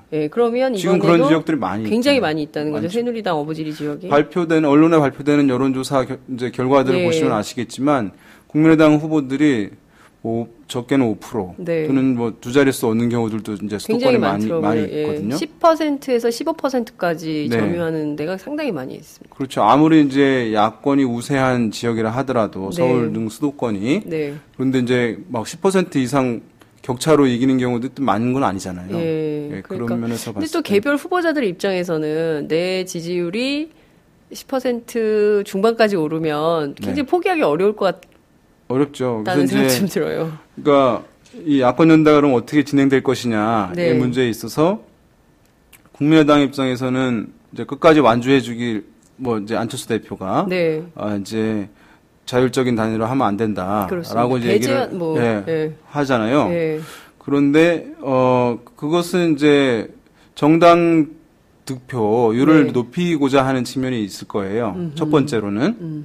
그러니까 정당 득표를 왜냐하면 지역에 후보가 출마해야 그 정당 네, 소속의 예. 후보가 출마해야 네. 그 정당에 조금 관심 있는 후보들은 투표장에 나갈 가능성을 높이는 것이고요. 아, 예, 그리고 줄투표를 많이 하니까 사람들이 후보도 1번, 정당도 1번, 후보도 2번, 정당도 2번 이런 식으로 그러니까 있어야 정당 득표에 그 찍는 가능성이 더 높아지는 것이니까 네. 완주를 해라. 네, 네. 라고 하는 이유가 첫 번째. 두 번째는 나가야만 이제 이 이후에 어쨌든 이제 야권에서 나오는 존재감을 유지하려면 네. 더민주의 의석수와 현격한 차이가 나면 안 되는 거예요. 아. 그러니까 거기도 일정 부분 줄어들어야 하는 요인이 있는 거예요. 만약에 국민의당 입장에서는 그러니까 끝까지 완주해라라고 하는 게 이제 두 번째 이유일 텐데. 당론인 거죠. 예. 그런데 이제 개별 후보들의 목적 함수는 약간 다를 수 있다는 거죠. 왜냐하면 말씀하신 대로 10% 하면 50% 선거 비용을 보전을 받고 15% 되면 100%를 보전을 받는데 그런데 이제 10%가 안 되는 후보들도 많이 있잖아요. 네. 이런 후보들 같은 경우에는 해봐도 이제 10%도 넘지 못할 것 같고 괜히 이제 뭐 선거 비용만 쓰게 되니까 이제 뭐 어떤 명분만 주어지면 네. 본인이 이제 사퇴를 할 수도 있을 텐데 네. 예, 그래서 이제 단일화에 대해서 이제 요구가 있으시라고 봅니다. 이제 배열 후보들은 그런데 중앙당은 이제 그런 차원이니까 그래서 지금 뭐 언론에도 나오고 있지만 뭐 자율적으로 타협을 이미 한 곳들도 많이 있다라고 네. 하는데 예, 그것이 저는 뭐 마지막 가면 통제가 좀 어려울 거라고 보긴 해요. 막판에. 예, 국민의당 지도부. 왜냐하면 이렇게 목적함수 다르니까. 네. 왜냐하면 개별 후보 입장은 완주하는 것 자체가 이제 큰 의미는 없는 경우들이 많이 있잖아요. 예, 예. 물론 이제 마지막까지 자기 이제 이름 드러나 있거나 또 다음을 보고까지 가겠다고 하는 사람들도 물론 있겠습니다만은. 네.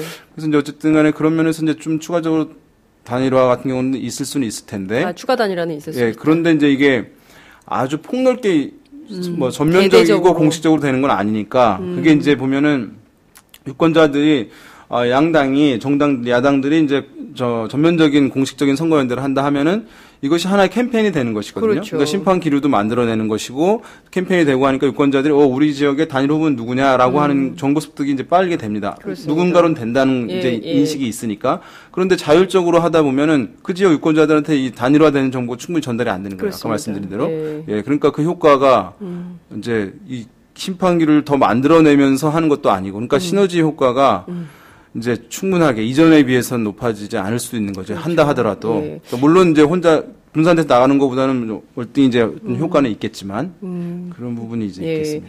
2010년 지방선거 때 보면 야권 단일화, 야권 연합 정치를 통해서 야권 단일화를 정말 네. 잘 했죠. 그래서 그 선거 결과가 야권에 굉장히 유리한 네. 선거 결과가 됐는데 이번의 경우에는 중구난방식으로 지역별로 뭐 어디는 되고 그러니까. 어디는 안 되고 막 그럴 텐데 그게 지금 유권자들한테 정보도 안 가고 그러니까 그렇죠. 아예 투표장조차를 안 가는 사람들도 더 많아질 수도 있겠네요. 정보가 그렇죠. 없으니까. 일단은 이제 뭐 나오는 게 4월 4일에 이제 투표용지 인쇄가 된다잖아요. 예. 그러니까 지난번 이제 지방선거 같은 경우 보면은 뭐 광역자치단체장 선거에서 심상정, 김진표 뭐 이런 데 네, 보면은 네.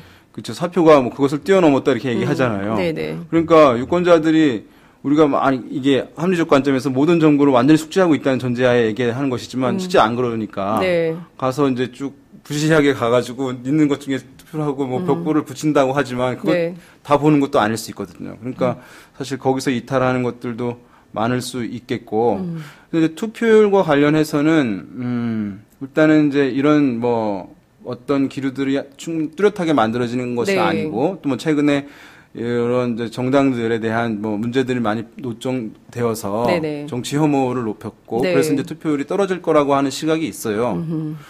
그래서 뭐 그 가능성 이제 저도 있으리라고 보는데 네. 그럼에도 불구하고 그러면 현격하게 떨어지겠냐? 예, 예. 왜냐하면 고령층 증가 현상, 고령 유권자의 급격한 증가 이것이 이제 투표를 최근에 올리는 주요한 요인이었거든요. 왜냐하면 이분들은 사회적인 의미가 이제 선거 때 투표하는 게 굉장히 큰 부분이거든요. 그래서 이제 고령층의 자연스러운 증가, 급증 현상이 자연스러운 투표율 제고 현상 효과를 낳았고, 네. 예.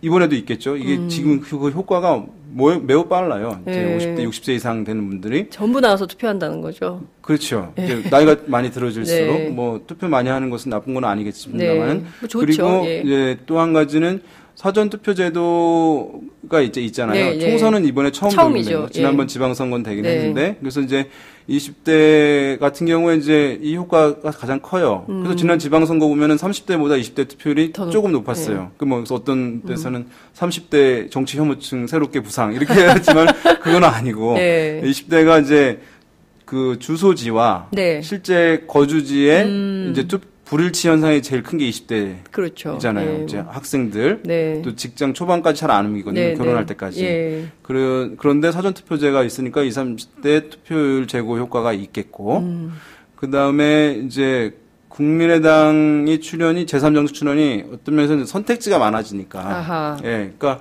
뭐 우리가 어디 식당에 갔을 때 먹고 싶은 게 없으면 아예 안 가는 게 네, 있지만은 예. 뭐라도 하나 있으면 뭐 이제 더 찾아가는 사람들도 하나 더 네, 생길 그렇죠. 수도 있으니까 예, 그런 면에서 예. 봤을 때는 지난 총선 이제 54점 얼마였죠? 예.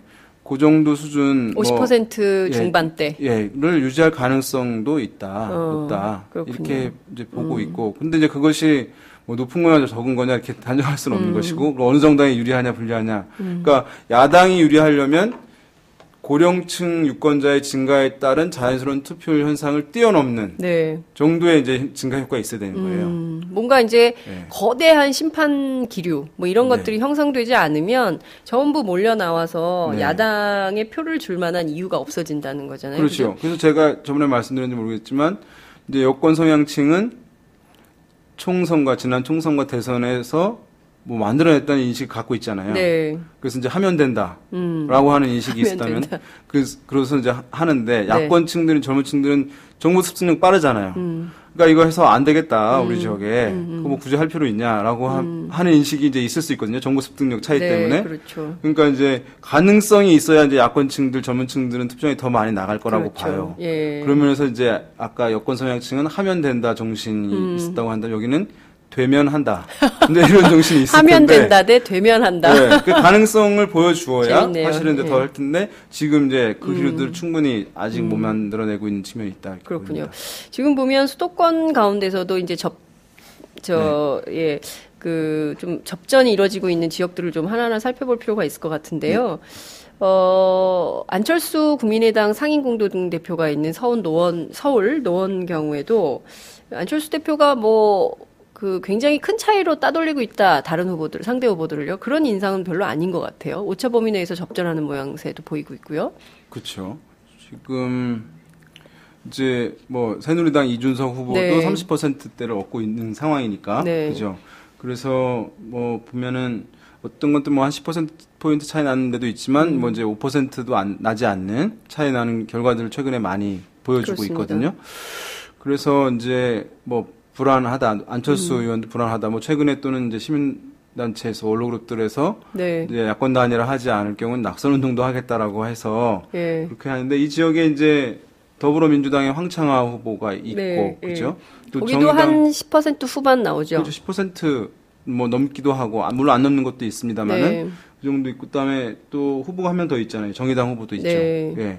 그런 상황이니까 야권이 3파전이네요. 3파전이잖아요. 예. 그러니까 그 이준석 후보가 얻는 게 한 30% 약간 넘는 수준이거든요. 네. 그러니까 그러니까 사실 어부지리로 그 지역- 또 이준석 후보가 되는 네, 거 아니에요? 그러니까 그 지역은 6.5 대 3.5 정도로 이제 야권 기류가 굉장히 높은 지역인 것은 틀림없는데. 지역인데도. 네. 예. 그다음에 이제 과거에 이제 이 지역에 그 홍정우 후보. 네네. 가 이제 홍정욱. 예. 18대 맞아요. 총선에서 한 20일 만에 가서 당선을 했어요. 맞아요. 노회찬 후보가 있었던 것인데 그때 했던 게 기억이 나는데 이제 그 멘트가 이거였어요.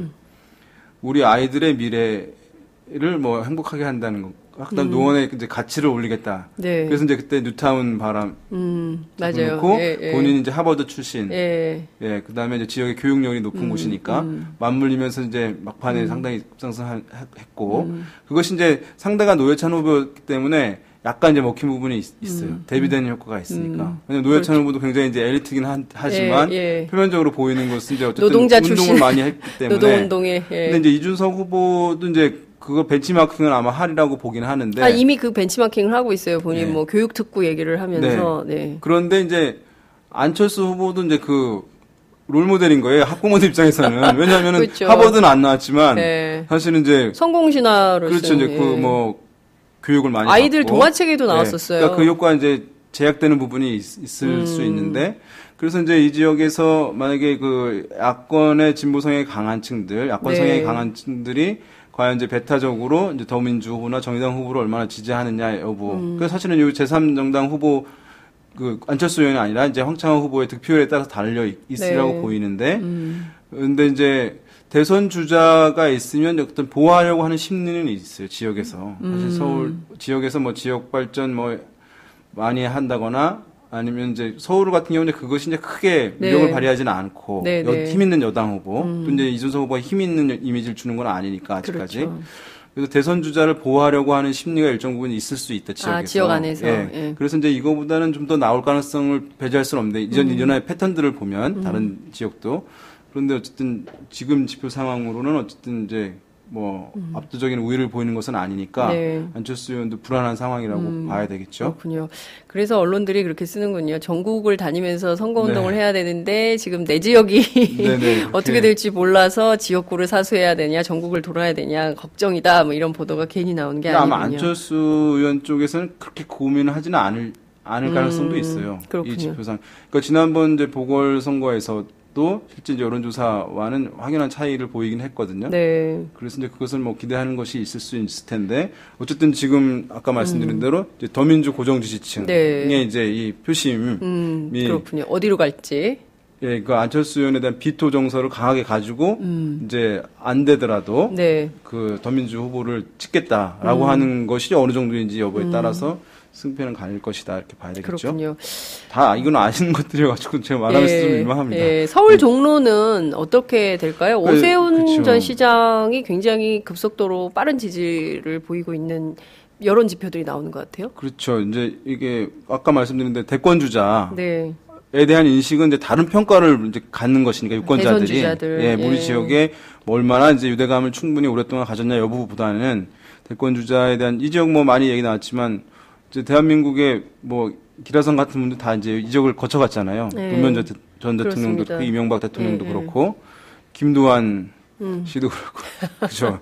여기 장면총도 이 지역에 네. 이제 당선이 됐었고 그러니까 사실 이 지역 다 갔던 것이긴 한데 정세균 대표가 이제 지난번에도 그래도 대선 주자 예. 반열에 이제 있었던 실제 상황인데 뭐 정치부 기자들의 취재에 따르면 뭐 친박이 오세훈을 민다 뭐 이런 얘기도 있긴 해요. 예. 지금 이제 정세균 대표가 이제 그때 위상보다는 약화된 부분이 이제 영향을 줄 수 있으라고 보고 최근에 이제 대선 주자 지지율 같은 걸 보면은 오세훈 전 서울시장이 급상승하고 있거든요. 맞아요. 그러니까 김무성 대표가 지금까지 1위를 달렸던 것은 경쟁자가 사실은 없었기 때문이기도 하고 네. 유명하기 때문에 또 그랬던 부분도 있어요. 물론 이제 고정 지지층도 있을 텐데 박근혜 대통령의 고정 지지 기반이 김무성 대표를 차기 주자군으로 지지하는 경향들이 굉장히 약했어요.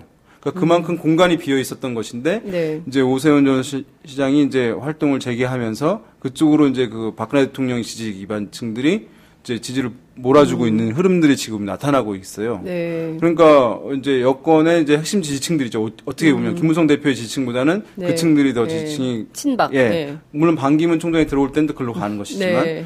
이 층들이 그러니까 이 오세훈 시장 전선 시장에 대한 이제 그 수용성이 이 지역에 이제 가둬왔지만 굉장히 큰 것이에요. 그렇군요. 그런 면을 봤을 때는 그죠. 아마 오세훈 시장의 선정 가능성 상당히 이제 높은 것 아니냐라고 이제 얘기를 해볼 수 예. 있는 거죠. 물론 이제 정세균 대표 전 대표.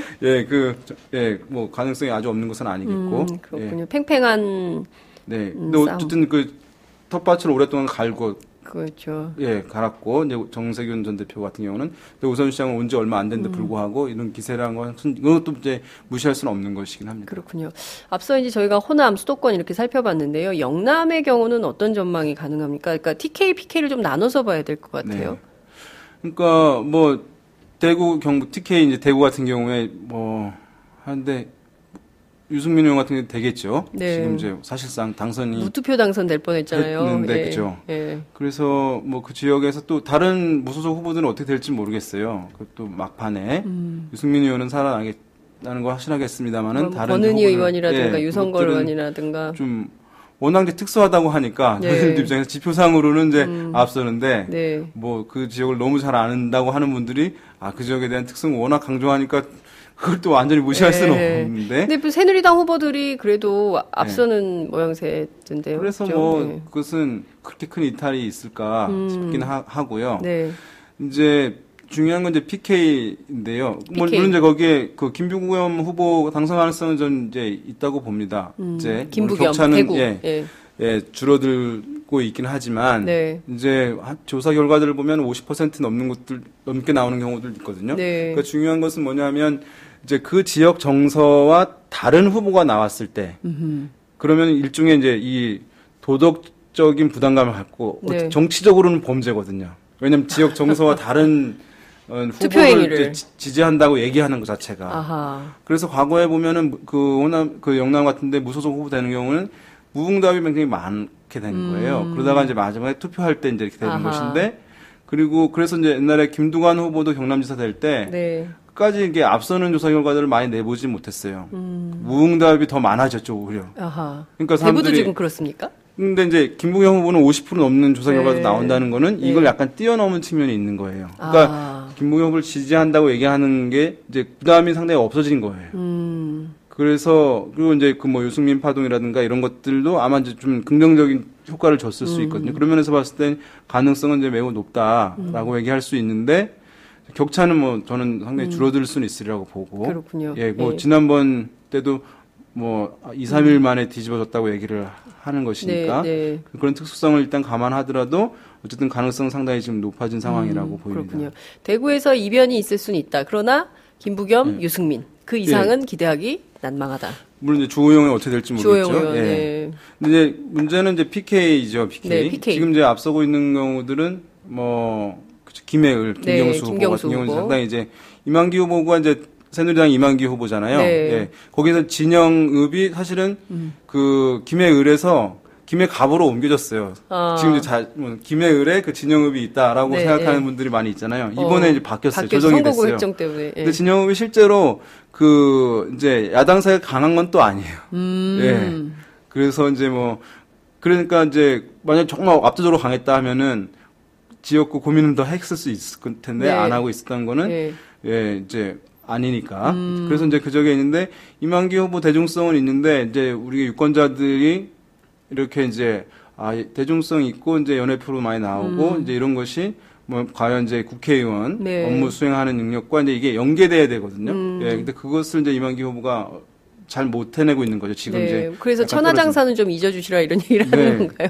그러니까 약간 이제 평가 기준이 달라지는 예. 부분들이 있으니까 그런 부분에 아마도 이제 해서 거긴 가능성이 이제 있는 것이라고 보이고 그 외 지역에서는 뭐 창원 네. 성산 성산 노회찬 후보. 그런 경우는 이제 어떻게 될지 모를 네. 가능성이 이제 지금 야권 단일화가 단일화되고 뭐 있으니까. 진행되고 있으니까. 노동자들 많이 이제 있는 예, 것이고 예. 할 것인데 그 외 지역은 중에서는 뭐 이제 지난번 이제 부산 같은 경우에 아주 뭐 김용춘 네. 전 시당위원장. 의원이라든가 또 전재수 후보인가요? 예. 굉장히 차이가 적게 나긴 했었는데 네. 이게 이제 이런 부분은 있어요. 그러니까 PK 지역이 그러니까 영남 벨트에서 이제 PK 지역의 이탈 현상이 이제 강화돼 왔다. 우리가 이제 이렇게 표현을 하거든요. 네. 그래서 이제 그때 노무현 대선 후보가 네. 부산에서 이제 30%도 못 넘었는데 네. 이후에 보면은 뭐 지난 2010년 지방선거 때 김정일 후보인가요? 45%. 뭐 지난번 이제 오거돈 후보는 무소속이지만 뭐 50% 가까이 예. 하면서 꾸준히 확장돼 왔어요.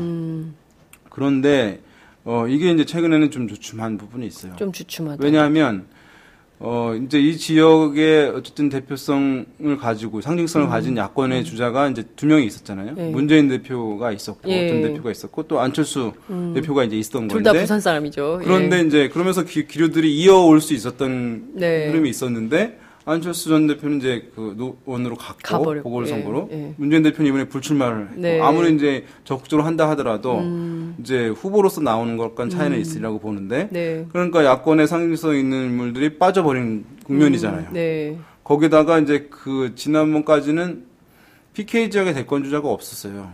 여권에. 맞아요. 예. 근데 뭐 지금 많이 김무성, 위상은 약화되긴 했지만 김무성 대표가 어쨌든 PK 지역의 대권 주자인 건 한 거예요. 그 지역에서 좀 더 높게 평가할 거 아닙니까? 그 영도에서 그래서 사진 찍은 거 아닐까요? 그러니까 이제 그 여권의 대권주가 생겼어요. 근데 야권으로 갈 수 있는 상징적 인물들은 사라져 버렸어. 그렇기 때문에 그 야권으로의 이제 이탈 현상이 이전보다는 이제 좀 낮아지는 측면이 있어서 김영춘 위원장이 굉장히 뭐 부산에 네. 뼈를 묻겠다, 고향 정치에 뭐 뼈를 묻겠다 이렇게 주장하는데 굉장히 적극적으로 하는데 잘 안 떠요. 왜 그럴까요? 그러니까 그렇죠. 그때 예. 참 굉장히 아까운 네, 그 기획 굉장히 운이 이제 안 좋으시고 이제 굉장히 어쨌든 서울 광진에 네, 있다가 예. 가서 이제 성과를 보여주면 좋을 텐데 전 이번에 뭐 가능성 이제 닫아놓을 수는 필요는 없다고 보고 가능성도 이제 있다고 보긴 하는데 어쨌든 이제 워낙 이제 야권의 주자들이 많다 보니까 네. 사실은 본인이 이제 PK 지역에서 이제 야권의 어떤 대표 리더 이상을 확보를 하면 굉장히 더 그쵸 이제 뭐 지지를 더 많이 얻고 주목받을 네. 수 있을 텐데 그래도 이제 야권에서는 뭐랄까 문재인 대표 등 이런 바 이제 노무현 전 대통령과 가까웠던 인물들을 네. 이제 야권에서는 일차적으로 이제 평가하는 기류가 있으리라고 보여요. PK 지역에서 예. 부산 등. 근데 김영춘은 약간 색깔이 다른 부분이니까 네. 그런 부분들이 계속 이제 거기서 막힌 부분이 있지 않았을까라고 그렇군요. 싶은데 어쨌든 뭐 이번에 뭘 했죠 비대위원인가 아니 뭐 더불어민주에서 초반에 뭘 했었는데 네. 그죠. 당직도 좀 확고하긴 했었는데 이번에 결과 나올지 어떻게 나올지 좀 봐야겠네요. 그러니까요. 네. 만약에 지금 다시 복귀하게 되면 아마 이제 야권에서 상당히 네. 이제 예. 비중 있는 역할을 할 수 있는 예. 인물이긴 할 텐데요. 네. 당직을 요구했지만 본인이 거부했어요. 그래서 그랬나요? 그래서 부산에서 자기는 하겠다. 그래서 네. 부산의 연합 정치나 야권 연대에 대해서도 중앙당이 개입하지 말아라. 우리끼리 네. 알아서 한다. 뭐 이렇게 해서 부산의 어떤 맹주로서의 자기 역할 뭐 이런 걸 좀 해보려고 하는데 만약에 이번에 실질적으로 되면은 이제 상당 부분 그렇게 그것을 획득할 되겠죠. 수 있으라고 보이는데 예. 지금까지는 이제 그 약간 색깔이 다른 부분 네. 때문에 예. 그렇죠 제약이 있었다고 그렇죠. 봅니다. 김영춘 전 의원이 부산의 어떤 부산 정치의 이니셔티브를 준다면 부산 정치 판도도 또 많이 바뀔 수도 달라질 있겠다. 수 있겠죠. 예, 그런 전망 분석도 해볼 수 있을 것 같습니다. 더불어민주당 굉장히 영입된 인사들이 많았어요. 문재인 표 영입 네. 인사들 많았는데 대개의 경우 지역구로 나갔거든요. 네. 근데 보면 지역구에서 박빙 열세로 나옵니다. 조사 지표들이. 그렇죠 많이 네. 열세인 경우도 왜, 많죠. 왜 이럴까요? 그러니까 뭐 나름 굉장히 다 좋은 분들이라고 그렇죠. 했는데 네. 호남에서 보면 양향자 전 삼성 또 떨어지는 전무, 경향도 있어요. 지금 천정배 네. 의원하고 해서 격차가 상당히 커지고 있고 네. 조홍천 전 청와대 비서관의 경우에도 지금 조금 떨어진 새누리당 후보하고 격차가 좀 벌어지고 이런 것 같습니다. 그래서 이제 그 지역으로 간 지 얼마 안 돼서 네. 근데 뭐 이렇게 관심 높은 이제 팟짱 들으시는 분들 네. 같은 경우는 이제 굉장히 관심 높으니까 네. 그 인물이 이제 어떠한 사람인지 어떠한 위력을 가지고 있는지 또 네. 뭐 얼마나 괜찮은 사람인지 잘 알지만 네. 지역에는 뭐 이제 그런 건 아니라고 보여요. 일반 네. 유권자들은 매우 바쁘거든요. 사실은 진짜 네. 그래서 그것은 아는데 시간이 필요하다고 보여요. 그래서 이제 선거 전 어쨌든 좀 더 들어가고 하게 되면 네. 그 격차는 많이 줄어들 거라고 보이는데 네. 일단은 이제 그럼에도 불구하고 최근에는 이제 그 후보들이 이제 지역에서 네. 유권자들과의 그 유대 관계, 뭐 네. 대선 주자급이 아니라고 한다면 그것을 얼마나 이제 충분히 가져갔는지 여부가 상당히 중요한 요인으로 부상하고 있어요. 네. 실제적으로. 네. 예. 그래서 과거 같은 경우는 인물이 괜찮고 서울에서 뭐도 맡았던 네, 사람이다. 네. 또 서울에서 뭐 대학 나왔다 만약에. 네. 그래서 나왔으면은 이제 그 수용 대단한 사람이다라고 하면서 수용성이 빠르게 있는데 비해서 네. 최근에는 뭐 그런 것을 아주 높게 평가하는 기류들이 확 줄어버렸거든요.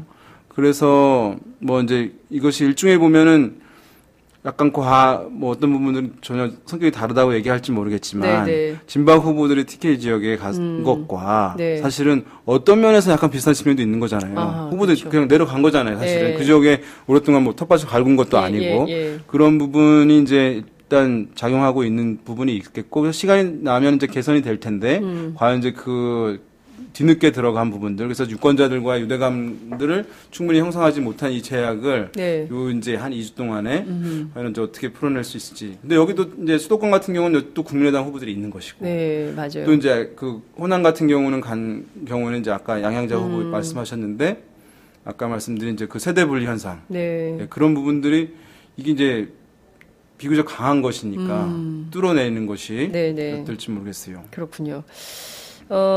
TK 지역의 대통령 지지도가 지난주에 비해서 17%포인트 정도 하락했다는 여론조사 결과가 네. 있었는데요.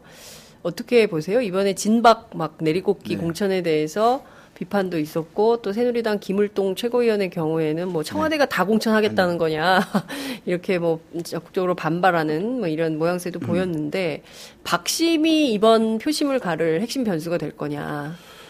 그러니까 이제 뭐 정당 지지율도 TK 지역에서 떨어졌다 네. 하고 대통령 평가도 그렇다고 하는데 네. 일단은 저는 이제 근본적인 변화는 아니라고 보여요. 예. 일시적 현상일 것이다. 지지 표출을 이제 안 한 거죠. 아, 유보. 사실은 뭐 이렇게 철회나 이탈했다고 보기보다는 유보한 것이지 뭐 여기서 다른 정당의 네. 지지층으로 옮겨갔거나 뭐 이런 현상은 전혀 아니라고 보여요. 네. 왜냐하면 이것이 여론조사라는 게 사실 이게 좀 웃긴 건데 저도 네. 그 일을 하지만 이제 자극에 대한 반응이에요. 그때 그때 자극에 대한 반응이어서 우리가 이제 뭐 뭘로 찌르냐에 따라 이제 소리가 달라지는 거 있잖아요. 바늘로 찔렀을 때 저번에 말씀드렸는데 송곳으로 찔렀을 때 소리가 달라지듯이 네. 이제 어떻게 물었냐에 따라 달라질 수밖에 없고 또 그것이 이제 언제이냐 굉장히 몸이 튼튼한 상황에서 찔렀을 때랑 네. 도약했을 때 또는 뭐 이제 주변 상황들과 또 고려해서도 얘기할 텐데 이번 상황 같은 경우는 이제 질문을 이렇게 하잖아요. 뭐 대통령이 일을 잘하냐 또는 이제 정당은 어느 정당을 지지하십니까? 라고 묻는데 네. 최근에 악재가 워낙 많았어요. 네. 그런 상황에서 난 새누리당 지지합니다. 라고 얘기를 하기가 민망하죠. 약간 좀 그런 거예요. 그래서 지지정당이 없다. 라고 이제 얘기를 하는 것이지, 그때. 아하. 그것이 이제 난 새누리당을 지지하지 않습니다. 라고 얘기한 게 아니거든요. 네. 그런 면에서 봤을 때 근본적인 TK 지역의 어떤 기류가 변화했다. 라고 보는 건 약간 빠른 그렇군요. 거라고 보이고요. 그런 네. 면에서 봤을 때 이제 그 효과가 뭐 유승민 의원 외에 폭넓게 나타날지 여전히 이제 의문인 부분이 있다는 게 그렇군요. 거기에 있죠. 예. 사실 이렇게 보면 지금 경제 실정 문제가 매우 심각하지 않습니까? 그리고 또 박근혜 대통령 2012년 후보 시절에 주장했던 이른바 공약들 네. 그 전부 무의로 돌아갔어요. 네. 기초연금부터 시작해가지고 고등학교 무상 교육, 뭐 본인이 약속했던 누리 예산까지도 이게 유권자들 입장에서 볼 때는 새누리당 심판 여론이 굉장히 셀 것 같은데 언론을 통해서 박근혜 대통령이 끊임없이 국회 심판론을 제기하면서 양대 심판론이 공존하고 있는 이런 상황이 돼버린 거거든요. 그래서 과연 유권자들은 어느 심판에 더 귀를 기울일 것이냐, 그리고 어떤 것이 결정적으로 표심을 가를 것이냐, 이것도 굉장히 중요할 것 같은데 네. 여론조사 그러니까 시장에서는 좀 어떤 얘기가 나옵니까? 그러니까 아까 뭐 그렇죠. 이제 야권 분열 뭐 이걸 이제 일단 제외하고 네. 얘기를 봐야 될 것 같은데요. 그러니까 이게 뭐 많이 잘 아시면 프레임이라고 하는 거잖아요. 네. 그러니까 대중이 이제 바쁘다. 그래서 이제 어느 후보를 선택해야 될지, 어느 정당의 후보를 선택해야 될지를 이제 사실은 이유들을 찾는데 많은 부분을 봐야 돼요. 네. 뭐 정당의 공약, 정책, 후보의 또 지역 공약들이라든가 뭐 도덕성, 네. 역량, 과거 이력, 또 미래 전망, 비전 뭐 네. 이런 것들을 종합적으로 다 봐야 되는데 대중이 바쁘기 때문에 네. 단 하나의 이유를 제시해 주는 거잖아요.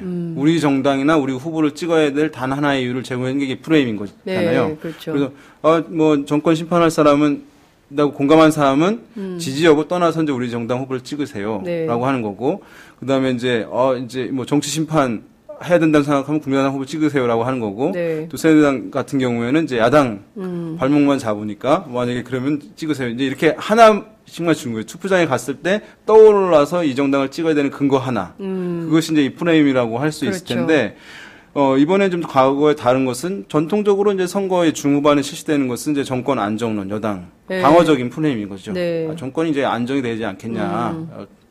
그거고 야당이 이제 공세적 프레임을 정권 심판론 가는 것이 네. 전통적인 패턴인데 그렇습니다. 이번엔 이례적으로 여당이 공세적인 네, 이제 프레임을 내오는 네. 거예요. 그거 가지고는 이제 이완된 지지층 결집하는데 제약이 있을 거라고 보고 오히려 이제 적을 상정해 놓고 하는 것이 지지층을 결집하는데 효과가 있다고 보는 아하. 것이니까 내세운 것인데 또 박근혜 대통령이 계속 해왔던 거에 연장선이기도 예, 하고 예. 그래서 이제 그것은 이제 과거와 다른 측면이다. 여당도 공세적 프레임을 정권 중후반기에 내왔다는 네. 것은 그래서 어쨌든 그것이 이제 뭐 이 여권 지지층에 자극하는 효과는 있을 수 있겠죠. 그러니까 이제 우리 이 정권이 잘하고 있으니 찍어달라고가 아니라 네.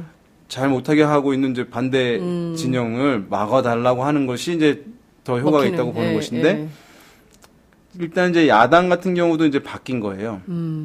과거에는 그냥 정권 심판론이고 네. 정부 여당 심판론. 네. 그런데 그것이 최근에 이제 너무 많이 반복되어 왔다. 예, 예. 네. 그리고 막연하다. 네. 대안 없는 추상적이다. 심판에 네. 대해서는 더 비판한다. 네. 그리고 자격이 있느냐? 네, 그 심판의 그렇죠. 도구로서 그러면은 예. 예. 그 회초리가 무슨 아까 대안이 있냐, 너희는. 회초리로서 예, 아까 그렇죠. 말씀드렸는데 회초리가 이제 깨끗해야 되는데 너무 지저분하지 않냐. 과연 이제 이런 그렇죠. 비판들이 예. 있었거든요. 그래서 이제 진일보한 거예요. 경제 실정 심판론을 내세운 거는 막연한 이제 이 정권 심판론에서 경제 실정 심판론이라고 하면서 구체성을 사실은 강화한 거죠. 아. 예, 그래서 실제 경제 지표 악화된 것들이 있고 많은 부분들이 공감될 수 있는 것이니까 이 네. 근거가 있지 않냐라고 하면서 이제 야당이 제시해오는 제1프레임의 어쨌든 설득 노력을 이제 강화시킨 것은 이제 틀림없어 보이거든요. 네, 예. 그런 면에서 봤을 때는 이제 뭐 나름 그리고 이제 이 메신저가 예. 이제 경제를 좀 민주화 아는 분이라고 전도와, 하는 예. 분이잖아요. 예. 그러니까 과거에는 이 얘기를 못했던 것은 뭐냐면 이 경제 얘기를 할 만한 사람이 야당 지도자에 없었던 거예요. 그러니까 왜냐하면 우리가 그 분야의 전문가가 얘기하지 말이 되는 거잖아요. 그렇죠. 마땅히 경제 전문가가 예. 있긴 했지만 그 대표성이나 대중성이 상징성을 없는 거죠. 보장받을 만한 메신저라고 정신이 하는 사람 없었던 대중성이 거예요. 있는 예. 사람이어야 되는데 예. 주목도가 높은 사람이어야 네. 되는데 그러니까 그쵸 가수가 네. 이제 축구 해설하면 안 볼 거 아니에요. 그렇죠. 예. 가수가 이제 뭐 얼마 전에 자꾸 알파고 그러니까 김정은 씨가 해설했는데 그 화제가 됐었는데. 메신저의 신뢰도를 높일 수 예. 있는 메시지의 신뢰를 높일 수 있는 메신저가 있어야 되는 그렇죠. 조건이 있어야 되는 거예요. 맞습니다. 그다음에 이제 우리나라 국민들의 이제 인식이 보수 정치 세력이 네네. 산업화를 주도했다는 인식이 있기 때문에 경제에 있어서는 보수 정당이 비교 우위에 있다, 아니면 절대 우위에 있다는 인식이 이제 그동안 많이 팽배해 있었어요. 근데 사실 그건 잘못된 건데요, 그죠? 예. 근데 이제 정치는 이제 이 예. 인식이 사실보다 더 강하잖아. 예. 그래서 우리가 정치는 이제 인식이 아니라 아니죠, 실제가 아니라 팩트가 아니라 인식이다. 이제 그게 또 하나의 정치적인 실제가 네. 되는 거예요. 그 사람들이 막연한 인식이 이제 있죠. 그래서 야당이 이제 문제는 그 팩트가 사실관계 대중이 이렇게 생각하고 있는데 그럼 그게 사실인 거예요. 사실은 제가 봤을 때는 그걸 깨려고 했었는데 그동안 차라리 잘 거기에 잘못한 언론들이 물론 문제죠. 문제있죠. 언론의 네. 문제가 진짜 심각합니다. 네. 그런데 이제 보수 정권 2번을 거치게 되면서 예. 그 보수 정당의 경제 신화가 상당 부분 이제 허물어졌어요. 그렇습니다. 예, 그런 부분도 이제 반영해서 이것을 내놓은 것이라고 보여요. 그런 네. 면에서 봤을 때 이제 이것이 이제 지난번 말씀드렸는지 모르겠지만 지난 이제 2010년 지방선거 때 네. 이제 사실은 안보 이슈만 나왔다고 하지만은 그것이 이제 안보 이슈가 역풍이 불 때 네. 그것이 이제 경제 이슈로 전환될 때거든요.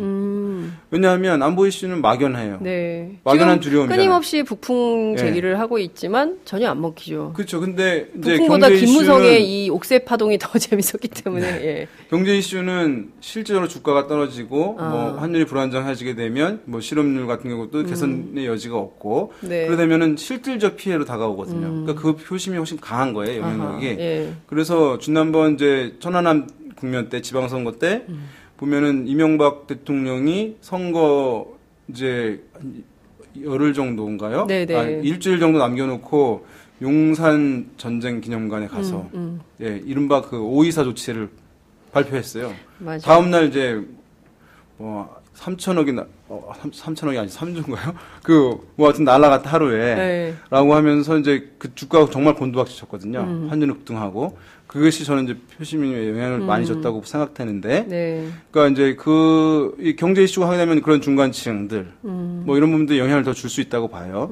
그러면서 나타나고 있는 것인데 그러면서 이제 진일보하고 측면이 있지만은 이것이 이제 야권 분열 때문에 네. 사실은 이제 여당에 대한 공세를 하게 되면서 이 프레임을 더 강화시켜야 되는데 네. 지금 아까 호남에 갇히고 이런 부분 때문에 이것이 이제 그럼 대중들이 생각해야 될 게 많잖아요. 그렇죠. 그러니까 이거 하나만 계속 반복돼서 들어야 되는데 지금 그러지 못하기 때문에 충분하게 좋게 잡았지만 많이 살리지 못하고 있는 측면이 있다. 네. 그렇군요. 지금 뭐 따져봐야 될 것들이 굉장히 많은데 실제로 야당이 제기하고 있는 이런 사실 이제 그 국민들의 심판 정서는 무르익었는데 내부 투쟁에 이제 내부 싸움의 골몰에 있고 이거를 좀 뛰어넘는 새로운 뭔가가 있지 않는 한 돌파구를 마련하기는 매우 난망하다. 그렇죠. 이런 말씀을 좀 드릴 수 있겠네요. 예. 이거 이제 뭐 여당에서는 이제 뭐 경제 활성화도 나오고 있고 한데 이제 만큼 말씀하신 이제 안보 위기론 더 나오리라고 봐요. 예, 2주 안에 또 더 나올까요? 뭐 계속 반복을 할 거라고 보이는데 그런데 이제 아까 말씀드린 대로 뭐 그것이 이제 너무 이제 내성이 강화됐다고 할까요? 뉴스로 취급되는 이 대중이 네. 이제 중요한 뉴스로 인식되는 웬만해서는 잘 놀라지 않는 상황이 되어버려서 맞아요. 그거는 이제 제약이 될 제약이 있으리라고 그러니까 보고 아무리 얘기를 해도 네. 안보 이슈는 늘 들리던 흘러간 유행가처럼 아니 저 사람들 맨날 저런 야당의 아까 말씀드린 정권 심판론처럼 예, 그렇죠. 뭐 맨날 저 사람들 저 얘기 또 하는구나 이렇게 생각을 떨어졌어요. 하는데 차라리 뭐 어느 기업에서 뭐 갑자기 감원 태풍이 분다든가 뭐 10만 명 해고설이 돈다든가 아니면 뭐 실제로 어느 기업이 뭐 부도난다 뭐 연쇄 부도 뭐 이런 경제 위기가 그거는 실제로 자기 삶과 맞습니다. 직결되기 때문에 그 얘기가 다가오면 2주 안에도 확 뒤집어질 수 있는 변수는 된다. 될 수 있으려 보는데 그거를 과연 이제 해낼 수 있어. 지금 이제 굉장히 그것이 어려운 구조긴 합니다. 근데 어쨌든 뭐 이제 한국 정치인 뭐 선거판은 뭐 워낙 이제 역동적이니까 네. 예, 또 어떠한 변화가 있을지는 뭐 모르죠. 그러니까요. 당장 삼성 SDI 같은 큰 기업에서 전체 인력의 11.5% 감축한다라는 보도가 이번 주에 나왔거든요. 네. 그러면 10%가 잘리는 거거든요. 그러게요. 누가 잘리게 될지 그 희망퇴직을 이제 받아서 나가면 결국 치킨집 하다 또 망하는 거 아니겠어요? 그러니까 이런 반복되는 문제에 대해서 이번 선거를 앞두고 유권자들이 정말 정확한 판단을 해야 될 것 같습니다. 시간이 다 돼서 오늘 말씀 여기까지 들어야 되겠네요. 네, 알겠습니다. 저희가 다음 월요일, 아닙니다. 이번 주 목요일부터 이제 공식 선거운동 시작되지 않습니까? 그래서 저희가 팥장 칼을 몰고 전국을 누비게 되는데. 예전에도 한번 하셨잖아요. 그렇죠. 2012년 총선 때도. 저도 한번 올랐었습니다. 그럽니다. 저희가 모셨던 기억이 나는데 4년에 한 번씩 탈 수 있는 기회입니다. 덕컷 유세단도 같이 가나요? 덕컷은 덕컷끼리 다니고요. 네. 저희는 저희끼리 다니다가 어느 지점에선 또 만나서 콜라보도 하고 그래야 되겠죠. 그래서 다양한 방식으로 팟캐스트가 거리 유세 현장에서 선거운동 과정에서 현장 취재로 만나게 될 것 같습니다. 기대가 됩니다. 예, 윤희용 선생님 같이 하시죠. 지방으로 가요. 네, 저희가 그 계기별로 판세 분석도 듣는 기회를 마련하도록 하겠습니다. 오늘 말씀 잘 들었습니다. 고맙습니다. 네, 감사합니다. 안녕하세요. 오마이뉴스 대표 오연호입니다. 감사합니다. 여러분의 성원 덕분에 바로 어제 오마이뉴스의 10만인 클럽 회원 10,000번째 참여자가 탄생했습니다. 여러분의 응원 덕분에 오마이뉴스는 더욱더 힘차게 권력과 자본의 눈치를 보지 않고 뚜벅뚜벅 참 언론의 길을 갈 수 있게 되었습니다. 계속 성원해 주십시오. 10만인 클럽 회원이 2만 명 정도가 되면 사실상의 진보 종편도 가능합니다. 자, 그 길을 위해 독자 여러분 함께 해주십시오. 감사합니다.